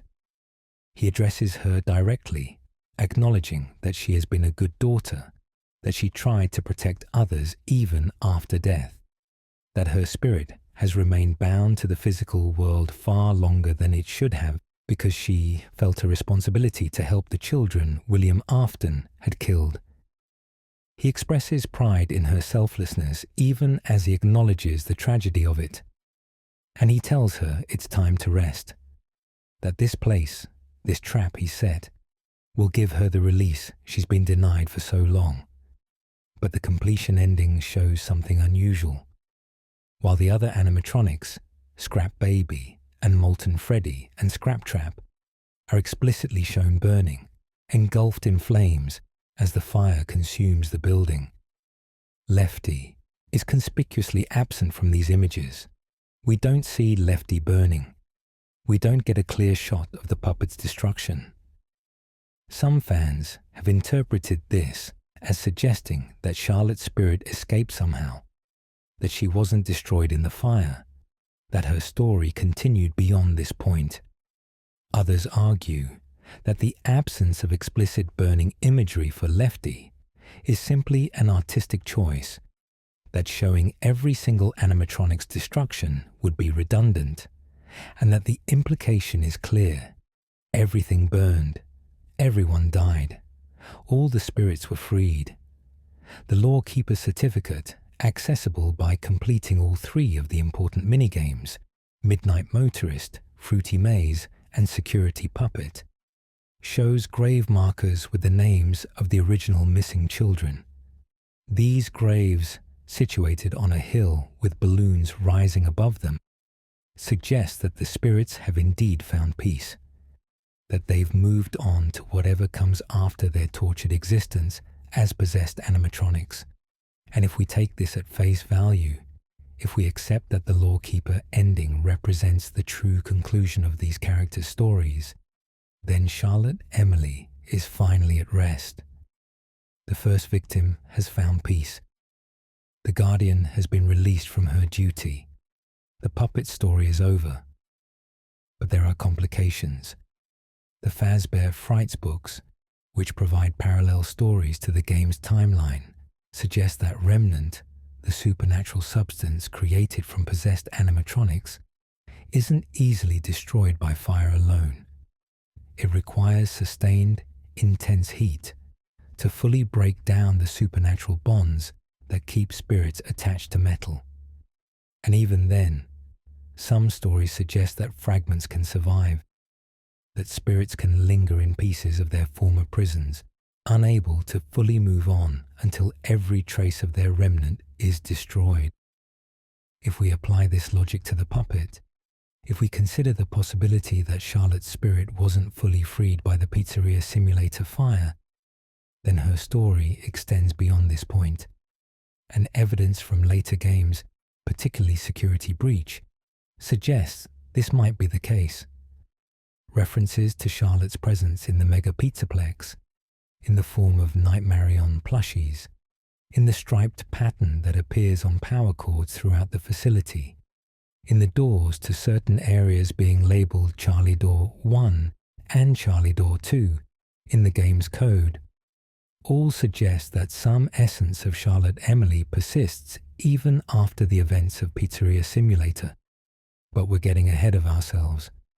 Let's consider for now what the Pizzeria Simulator ending represents as an intended conclusion to the puppet story.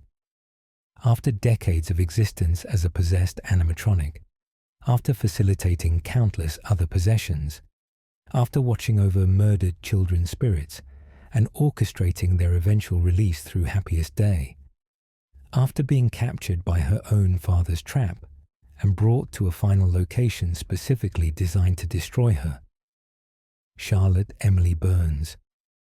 The flames consume the security puppet's body, consume Lefty's containment shell, consume the metal and circuitry and whatever remnant had kept Charlotte's spirit bound to the physical world. And as the fire rages, as the temperature rises beyond what any living thing could survive, as the building collapses in on itself, with all the possessed animatronics inside, Henry Emily remains nearby. He doesn't try to escape. He doesn't leave his daughter to face this alone. He joins her in the flames, sacrificing himself to ensure that the fire does its work, that nothing survives to perpetuate the cycle of tragedy that has defined Fazbear Entertainment since William Afton murdered his first victim. It's a form of closure, not a happy ending exactly. Too many people have died. Too many children have been murdered. Too much suffering has occurred for this to be anything approaching happy. But it's an ending, a conclusion to the stories of these specific spirits, these specific victims. Charlotte Emily, who died as a toddler and spent decades as the puppet, is finally freed from her guardianship. She doesn't have to watch over murdered children anymore. She doesn't have to facilitate possessions or orchestrate release ceremonies or remain bound to a mechanical form. She can rest. She can join the other spirits who moved on during Happiest Day. She can be with her father again in whatever afterlife or oblivion awaits them both. It's what Henry wanted for her all along, what he couldn't give her when she was alive, protection from William Afton and the cruel world that allowed monsters to prey on children. He gives her in death, release, peace, an end to suffering. That's the intended reading of the Pizzeria Simulator ending as it relates to the puppet. Charlotte's story, which began with a father building a security system to protect his daughter, which continued through murder and possession, and decades of watching over other victims, which saw her become the most important figure in the franchise's mythology of possession and haunting, finally concludes in the same flames that destroy her killer, her father, and all the other spirits that had remained trapped in the physical world. The security puppet, designed to keep Charlotte safe, had ultimately failed in that mission. But the puppet, inhabited by Charlotte's spirit, had succeeded in a different mission, keeping other murdered children's spirits safe, giving them forms to inhabit, orchestrating their eventual release, and serving as the guardian that the security puppet was always meant to be, just in a way Henry could never have anticipated when he programmed that simple security function into a slender animatronic in the prize corner. If this is where Charlotte's story ends, it's an ending earned through sacrifice and suffering, through decades of service to others, through maintaining her essential selflessness even after death and possession, twisted her existence into something nightmarish. She was a child who died trying to help another child, whose spirit inhabited a machine designed to protect, and who used that possession to protect others in the only way she could. And in the end, she burned. Not as punishment, not as destruction for the sake of destruction, but as release, as the father's final gift to his daughter. The rest she should have had all along. Ultimate Custom Night and the Puppet's Voice. 5 Nights at Freddy's. Ultimate Custom Night, released as a thank you to fans and a way to explore the game's mechanics with maximum customization, brings together over 50 characters from across the franchise's history. And among these characters, speaking for the first time with an actual voice, rather than ambient sounds or music, is the puppet. Ultimate Custom Night is where Charlotte Emily finally gets to speak, where we hear the voice behind the mask, where the franchise's most important possessed animatronic tells us, in her own words, what she thinks about the player, about her situation, about her continued existence. The puppet's voice in Ultimate Custom Night is provided by Gina Rundaz, who also voices Lefty, since the two characters share the same spirit. The voice is soft, feminine, with the slight echo and distortion you'd expect from something speaking through an animatronic sound system. But underneath the mechanical qualities, there's genuine emotion, intelligence, awareness. This isn't a simple recording or a pre-programmed response. This is Charlotte Emily, still possessing the puppet, still conscious after everything she's been through, speaking directly to the player. The context of Ultimate Custom Night is deliberately ambiguous in terms of where it fits in the timeline or what it actually represents. Some interpretations suggest it's William Afton's personal hell, a purgatory where he's tormented by all his victims for eternity. Others think it might be some kind of virtual reality training program or a non-canon celebration of the franchise's characters. But if we take it as having some connection to the actual lore, if we interpret the puppet's lines as genuine expressions from Charlotte's spirit, then what she says is revealing. The puppet speaks several lines in Ultimate Custom Night that reveal its mindset, though the exact phrasing of these lines should be understood as part of a broader thematic expression, rather than direct quotes in every case. The character conveys themes consistent with Charlotte's story, references to duty, to recognition, and notably to the reversal of power dynamics. One confirmed and particularly significant line is, "Seeing you powerless is like music to my ears." This directly addresses how circumstances have changed. Charlotte and the other victims were powerless when they were killed, unable to fight back, unable to escape, unable to call for help effectively. If the player represents William Afton or someone connected to the murders, this line acknowledges that the tables have turned. The killer is now powerless, trapped in whatever nightmare scenario Ultimate Custom Night represents. There's a sense of justice in that reversal. The puppet's mechanics in Ultimate Custom Night. The puppet's mechanics in Ultimate Custom Night tie into these voice lines thematically. Unlike most animatronics in the game, which have specific triggers or patterns, the puppet requires constant attention to a global music box.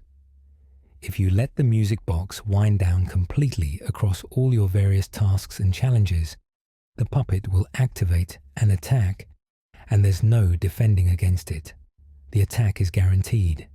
You simply lose. This mechanic mirrors the puppet's role in FNaF 2, but also reflects its nature as an unstoppable force. Charlotte Emily, when she decides to act, cannot be deterred. She'll wait patiently, docile as long as certain conditions are met.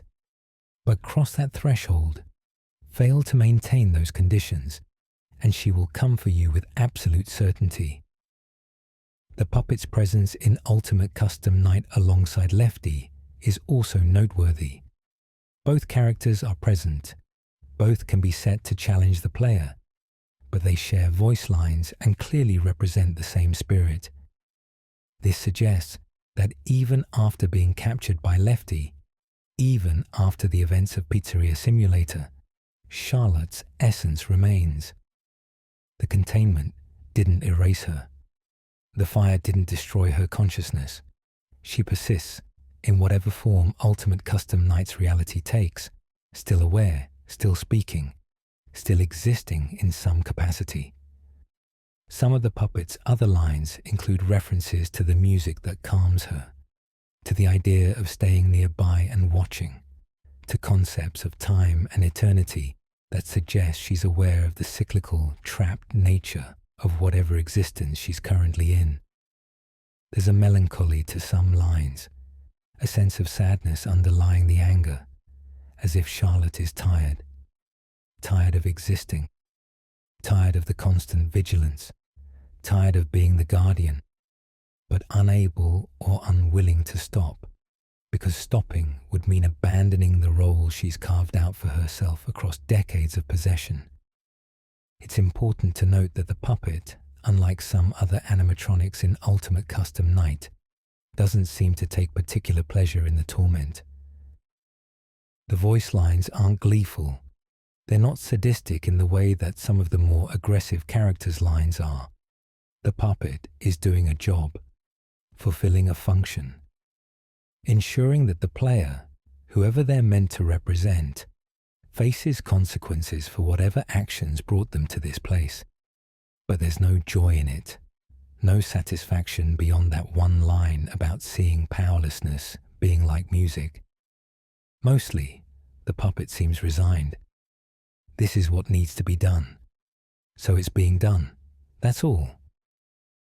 The fact that Ultimate Custom Night gives the puppet a voice at all is significant from a meta perspective.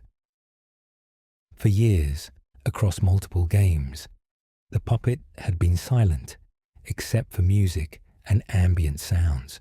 Players knew Charlotte Emily was important. They knew she'd facilitated the other possessions. They knew she was unique among the animatronics in terms of awareness and purpose, but they'd never heard her speak, never gotten a direct expression of what Charlotte thought or felt about her situation. Ultimate Custom Night changes that, giving voice to a character who had been silent since her death in 1983, letting Charlotte Emily finally speak for herself after decades of being spoken about by others. What her lines reveal is a spirit that remains fundamentally focused on duty, on purpose, on the need to keep watch and maintain order, even in a nightmare scenario where most would have given up or gone mad. Charlotte Emily, the puppet, stays true to her nature. She's still the guardian, still the one watching, still the force that other characters in this dark universe have to reckon with. And if Ultimate Custom Night represents some kind of afterlife or purgatory, if it's a place where spirits that didn't find complete peace during Pizzeria Simulator's fire continue to exist, then the puppet's presence there suggests that Charlotte didn't get the rest her father intended for her. She remains active. She remains conscious.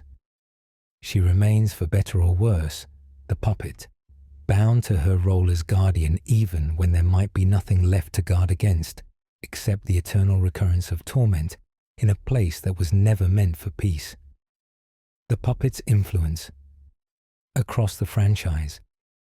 When you step back and look at the Five Nights at Freddy's franchise as a whole, when you trace the threads of its complex, interconnected narrative from the original game through Ultimate Custom Night and beyond, one thing becomes absolutely clear.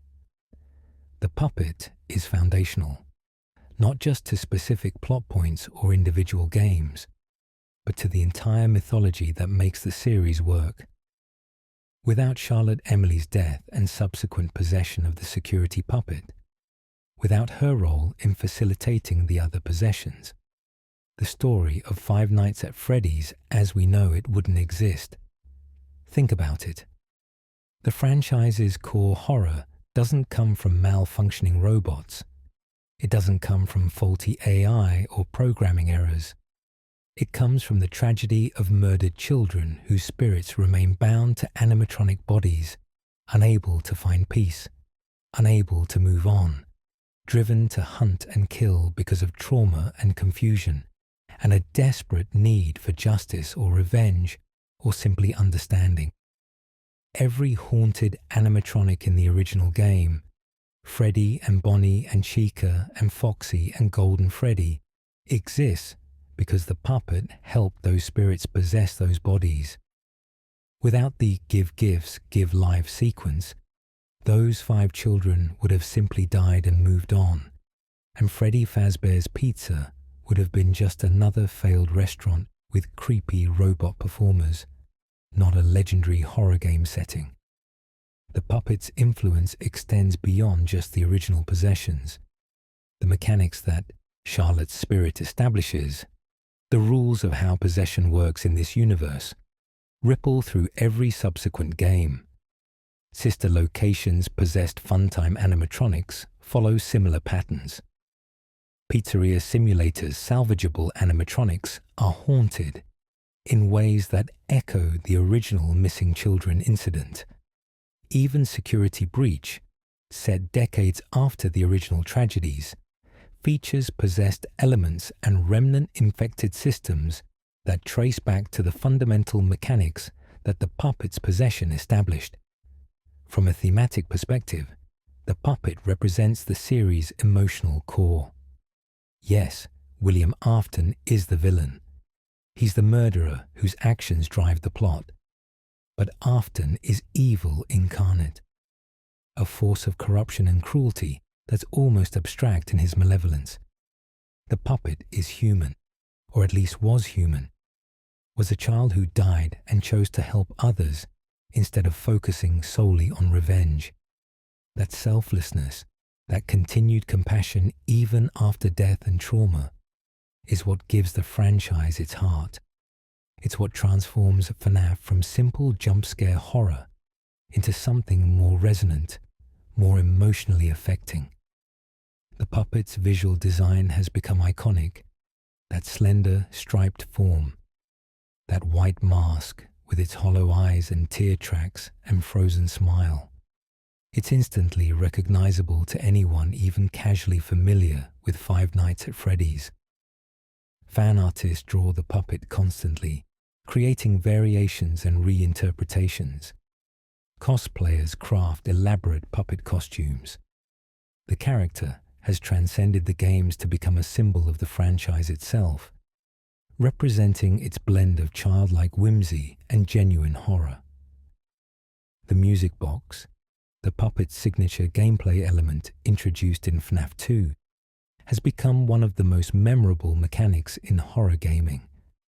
That constant need to wind the music box, the rising tension as you hear it slowly wind down, the knowledge that letting it stop means certain death. It's stressful in a way that few other gameplay elements achieve. And it's been referenced and parodied across gaming culture, becoming shorthand for thing you must constantly maintain or face terrible consequences. The puppet's role in the fandom is also worth noting. Charlotte Emily is one of the most sympathetic characters in the entire franchise. Unlike many other figures whose actions are ambiguous or whose morality is complicated by their circumstances, Charlotte is unambiguously good. She was an innocent child who was murdered. She became a guardian who helped other murdered children. She orchestrated their eventual release through Happiest Day. She faced the fire that her father prepared for her with the dignity of someone who had done everything she could and was ready to rest. There's a reason fan works often portray the puppet as protective, maternal, watching over the other animatronics and trying to maintain some kind of order in the chaos of Fazbear locations. The relationship between the puppet and Henry Emily has also resonated with fans. The tragedy of a father who built something to protect his daughter, only to have it fail in the one moment that mattered most, is heartbreaking. And then the long aftermath. Decades of Henry knowing his daughter's spirit remained trapped, watching as she became something other than the child he knew, trying to find a way to free her, while also dealing with his guilt over the role his creations played in so many deaths. The completion ending's monologue, where Henry addresses Charlotte directly, acknowledging her suffering and finally offering her rest, is one of the most emotionally powerful moments in a franchise that's more often focused on scares than on sentiment. The puppet's influence can be seen in how later games structure their reveals and mysteries.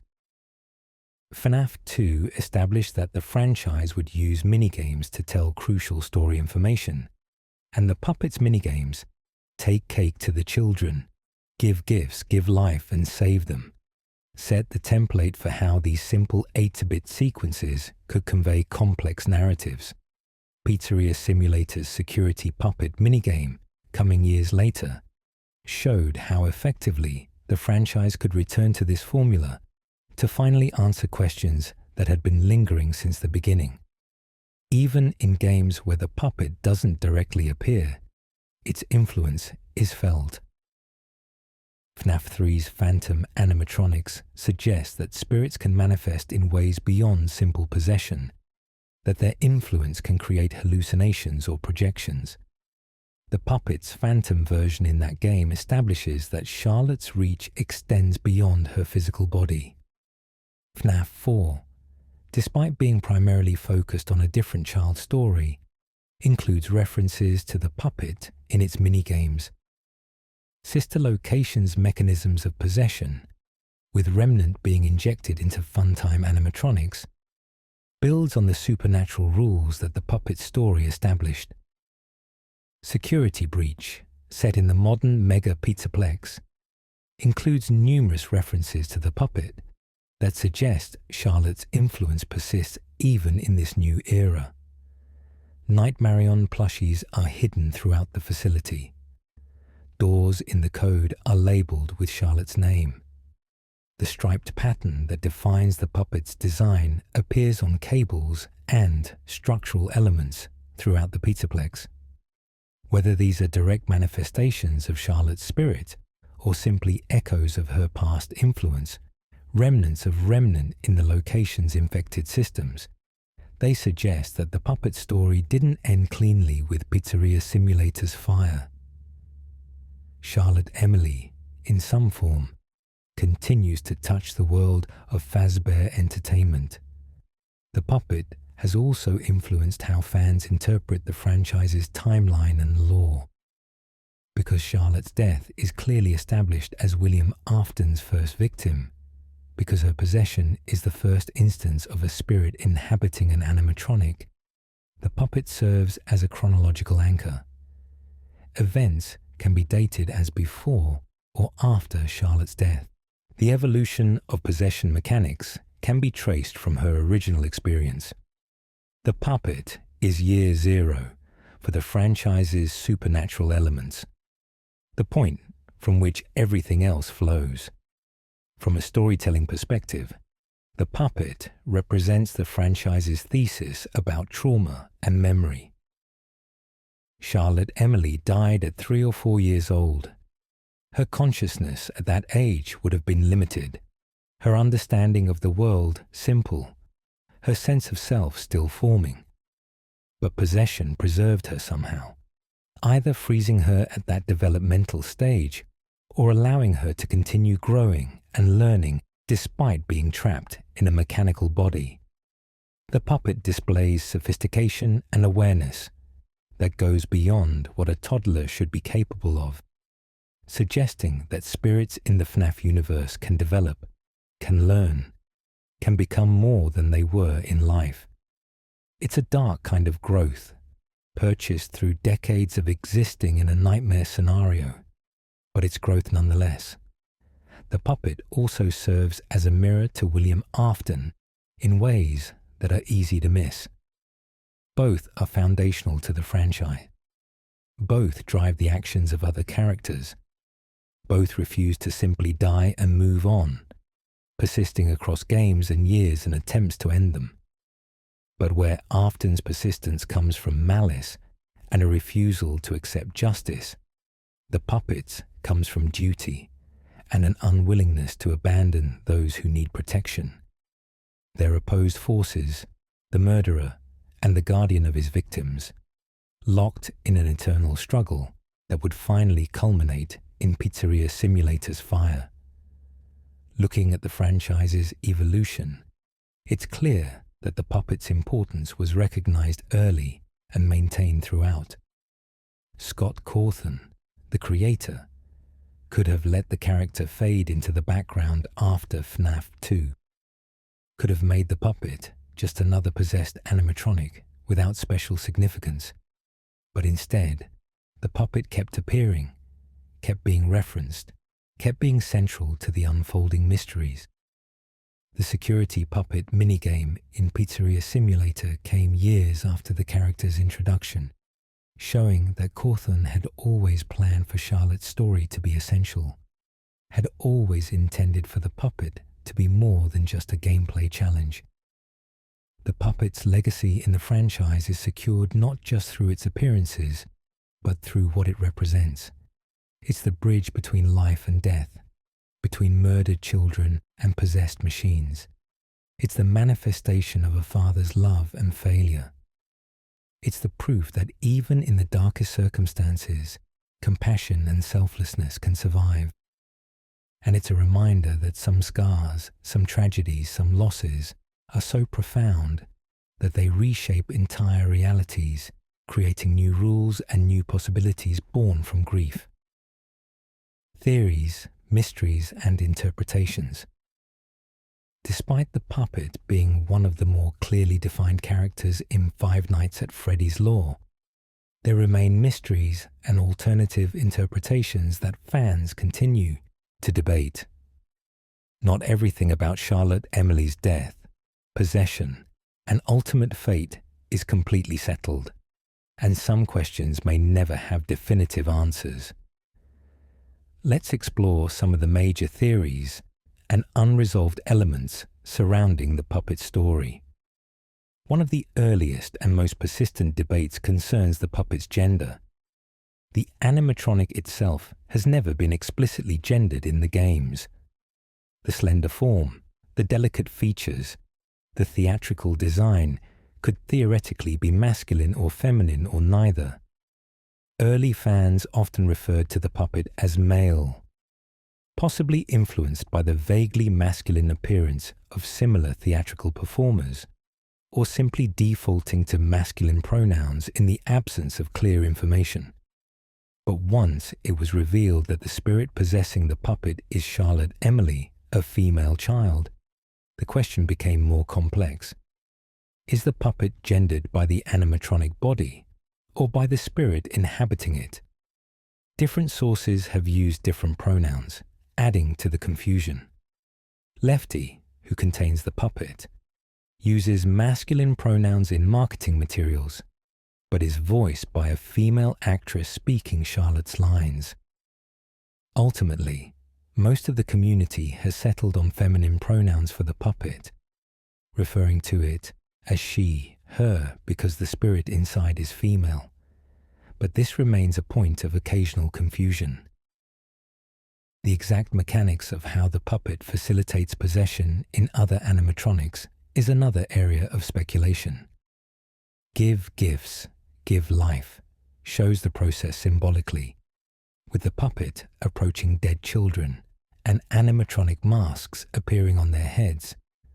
But what's actually happening? Some theories suggest the puppet has a supernatural ability to manipulate spirits, to guide them into mechanical bodies and bind them there. Others propose that the possession process is natural in the FNaF universe, that spirits automatically attach to nearby objects when they die violently, and the puppet simply helps direct this process, ensuring souls end up in specific animatronics rather than wandering or dispersing. A third interpretation is that the puppet transfers remnant, the supernatural substance created from possessed animatronics, though this gets complicated because remnant as a concept wasn't introduced until later games. The question of whether the puppet actually died in Pizzeria Simulator's fire is contentious.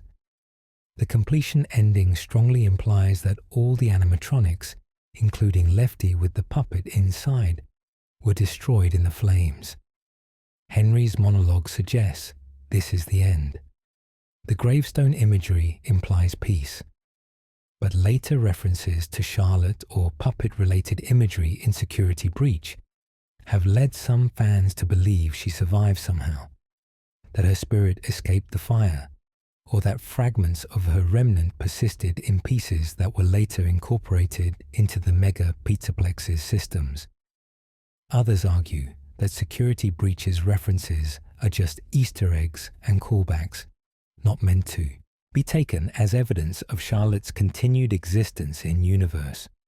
This debate ultimately hinges on how canon you consider the connections between games and whether every reference is meant to be significant, or if some are just nostalgic nods to fans. The relationship between the puppet and Golden Freddy is another source of theories. Both are supernatural anomalies among the possessed animatronics. Both can appear and disappear without following normal physical rules. Both seem to have higher levels of awareness than the other haunted machines. Some theories suggest that the puppet and Golden Freddy work together, that Charlotte and Cassidy have a special connection as the first and most vengeful victims respectively. Give Gifts, Give Life notably shows a fifth body appearing briefly, and the minigame ends with Golden Freddy's jump scare, suggesting some unique relationship between the puppet and this particular possession. But the exact nature of that relationship, whether it's collaborative or complicated by Cassidy's more vengeful nature, remains unclear.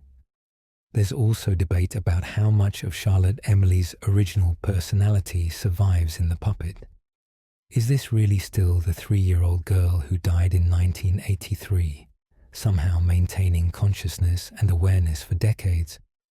Or has the spirit been transformed by the possession, becoming something new that carries Charlotte's essence but isn't truly her anymore? The puppet's sophisticated actions, its ability to facilitate other possessions and orchestrate events like Happiest Day, suggest intelligence and understanding beyond what a toddler should possess. Did Charlotte's consciousness mature over decades of existence as the puppet? Is this a case of a child spirit learning and growing in death? Or is the puppet something else entirely? An entity created by the collision of Charlotte's spirit with the security puppet's programming, a fusion of human consciousness and artificial intelligence that isn't quite either. The role of the music box is another mystery. Why does music calm the puppet?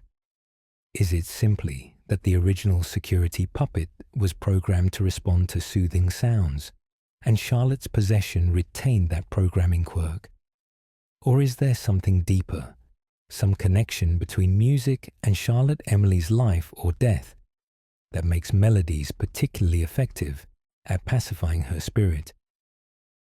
Lefty's dream, one that plays lullabies, suggests Henry understood this connection, but the games never explicitly explain why music has this power over the puppet specifically. Some fans have theorized about connections between the puppet and other aspects of FNAF lore that aren't explicitly confirmed. For instance, could the puppet have been involved in creating or directing Shadow Freddy, the dark apparition that lured the original animatronics to the safe room where William Afton dismantled them? Could the puppet's influence extend to the creation of the phantoms in FNAF 3, those burned hallucinations that torment the player? Is there a connection between the puppet and the nightmare animatronics from FNaF 4.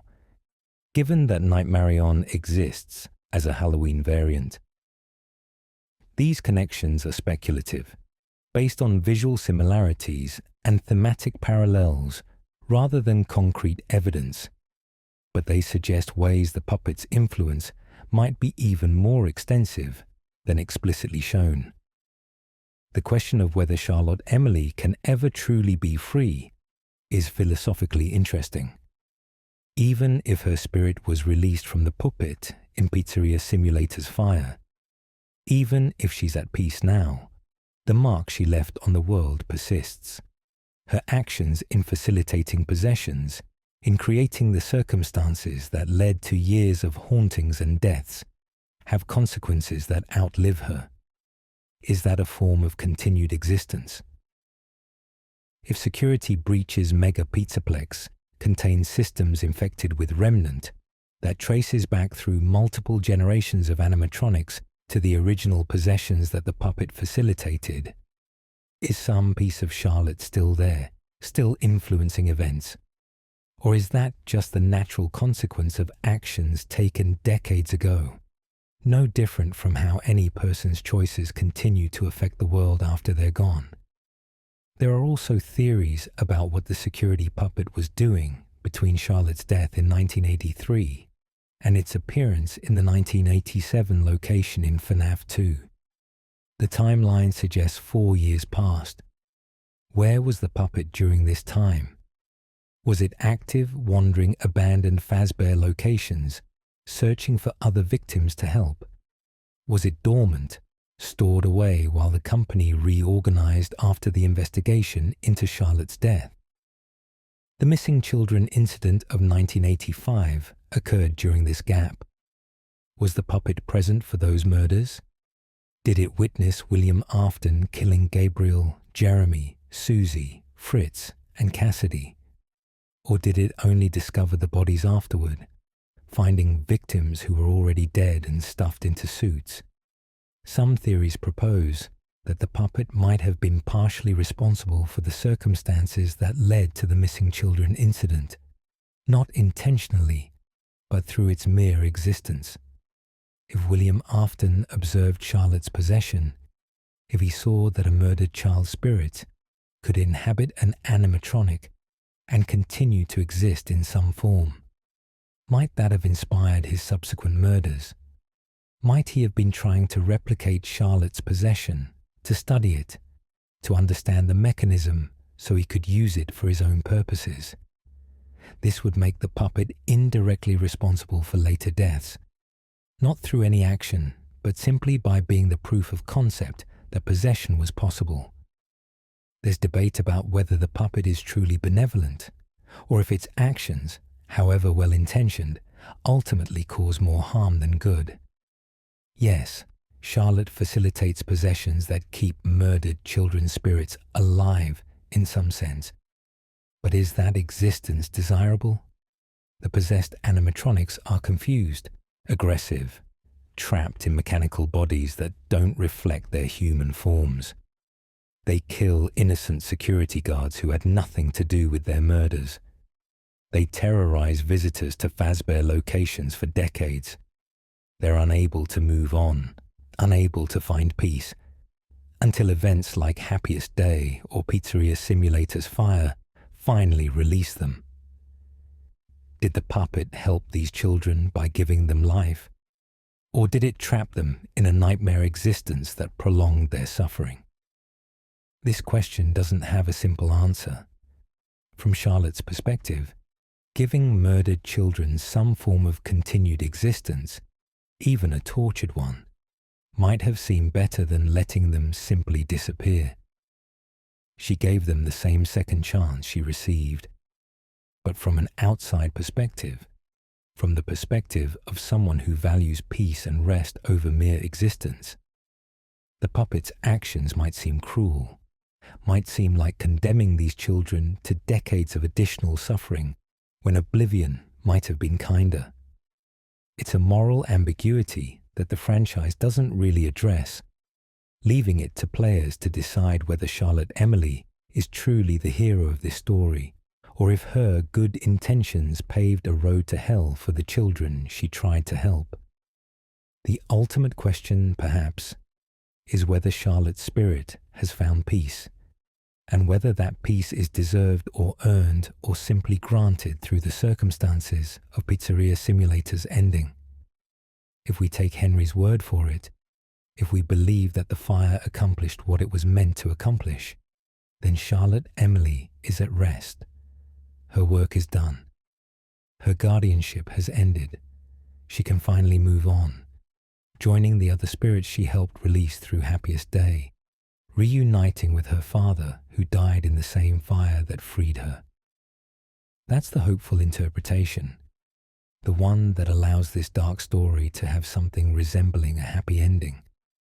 But if we're skeptical, if we look at evidence from later games suggesting continued influence, if we consider how persistent Remnant and Possession have proven to be throughout the franchise, then maybe Charlotte Emily never found peace.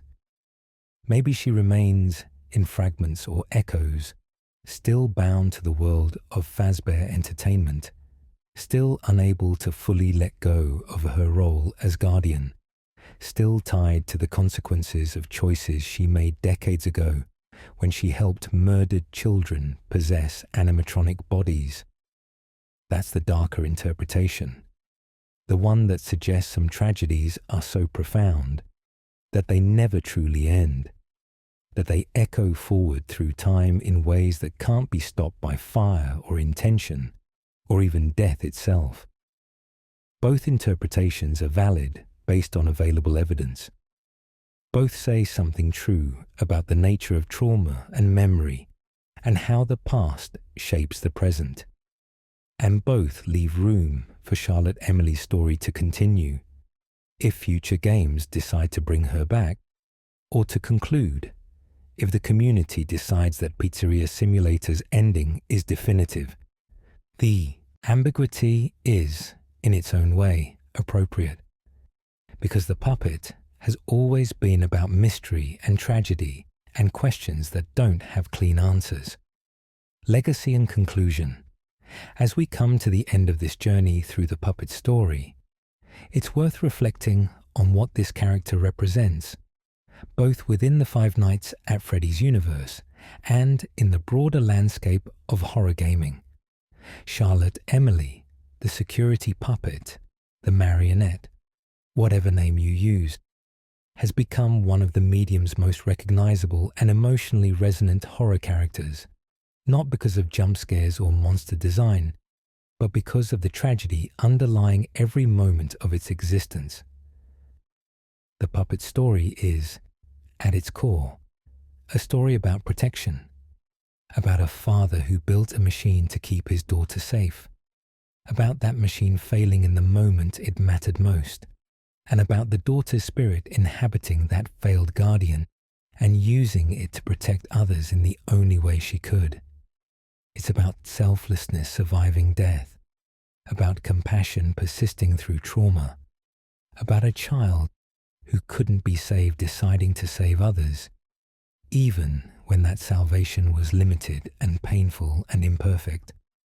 From a narrative standpoint, the puppet is brilliant because it serves so many functions simultaneously. It's the origin point for possession in the franchise's mythology. It's the emotional heart that gives the story weight beyond simple scares.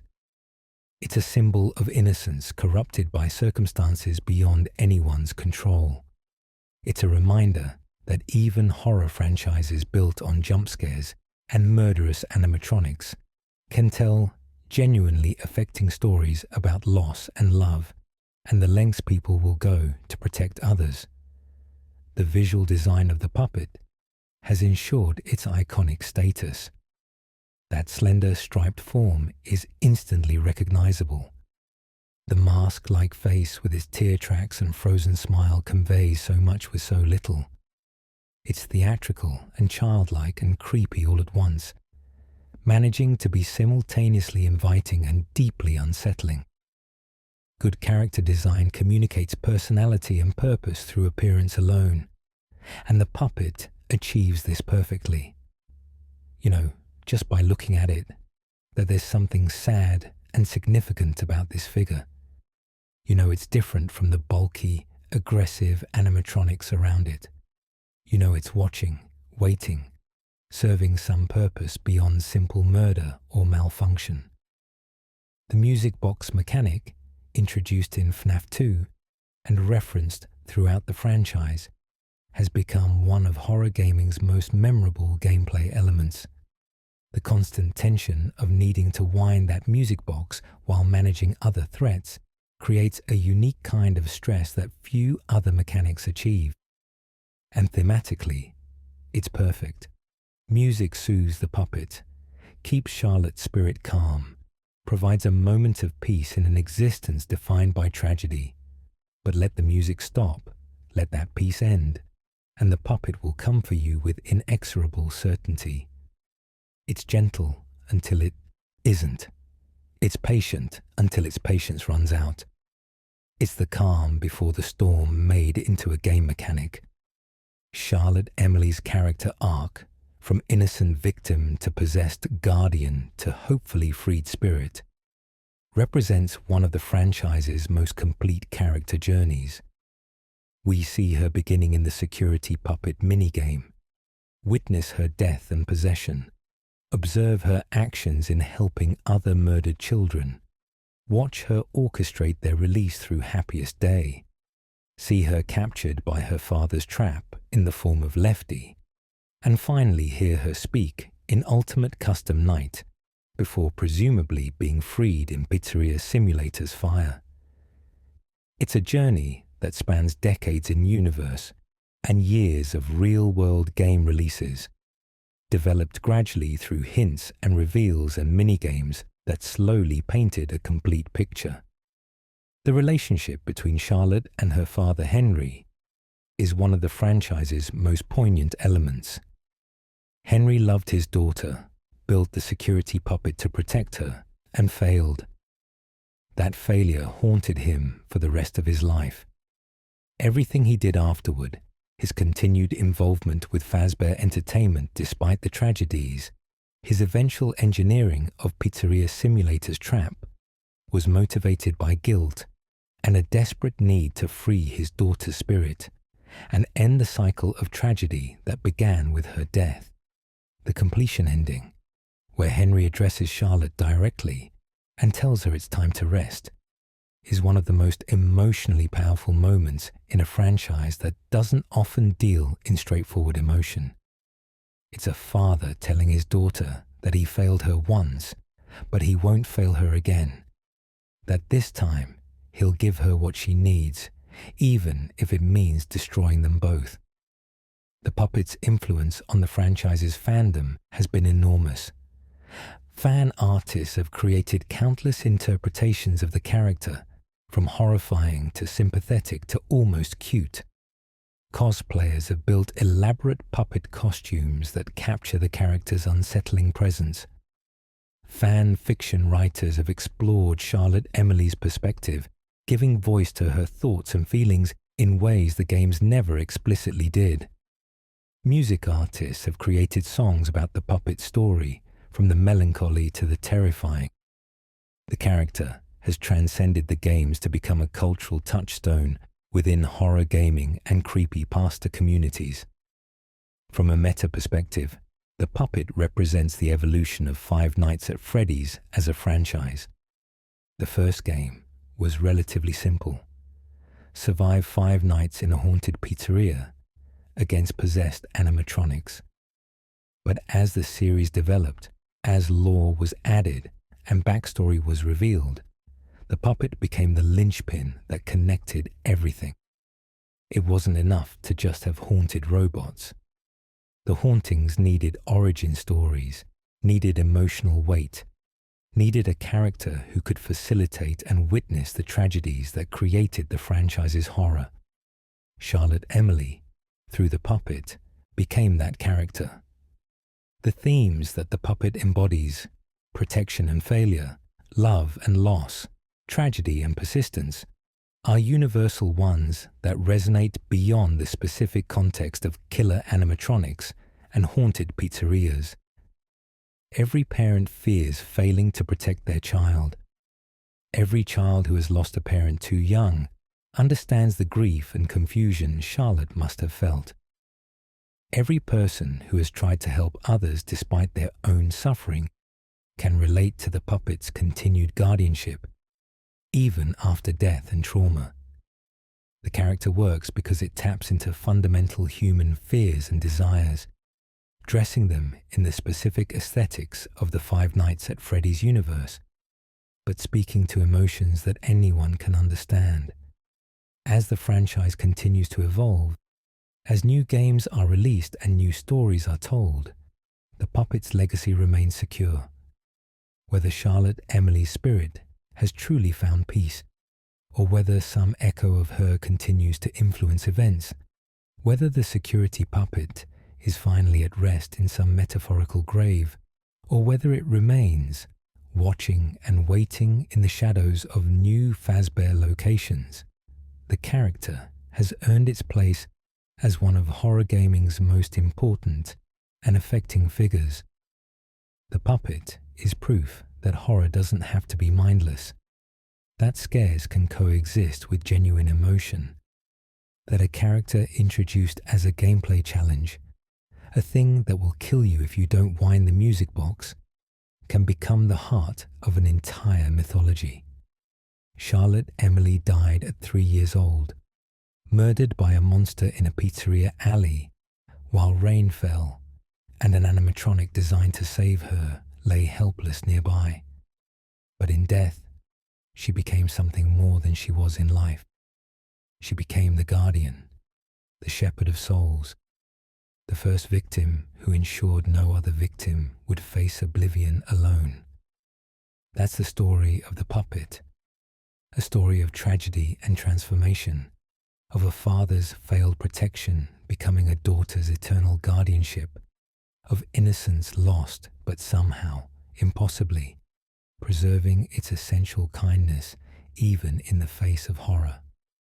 It's a story that will continue to resonate with fans as long as the Five Nights at Freddy's franchise exists, because it speaks to something fundamental about love and loss, and the lengths we'll go to protect the people we care about, even when protection seems impossible, even when we ourselves are beyond saving. Rest well, Charlotte Emily. You earned it. And thank you for watching over the others when no one else could.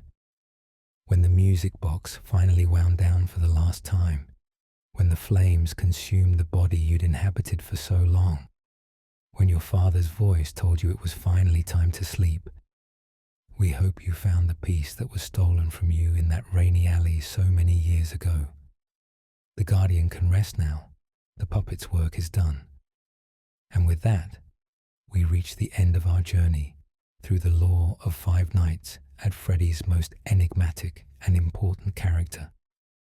If you've enjoyed this deep dive into the puppet story, if you found something new to appreciate about Charlotte Emily's tragic tale, or if these details have helped you drift into sleep with the soft sounds of Five Nights lore filling your ears, please consider liking this video and subscribing to the channel for more content like this. Let me know in the comments which character you'd like to see explored next, what aspect of FNAF lore you'd like me to dive into, or simply share your thoughts about the puppet and what this character means to you. Until next time, stay safe out there, keep the music box wound, watch the shadows, and remember that sometimes the most terrifying things are also the most tragic. Sweet dreams, and I'll see you in the next video.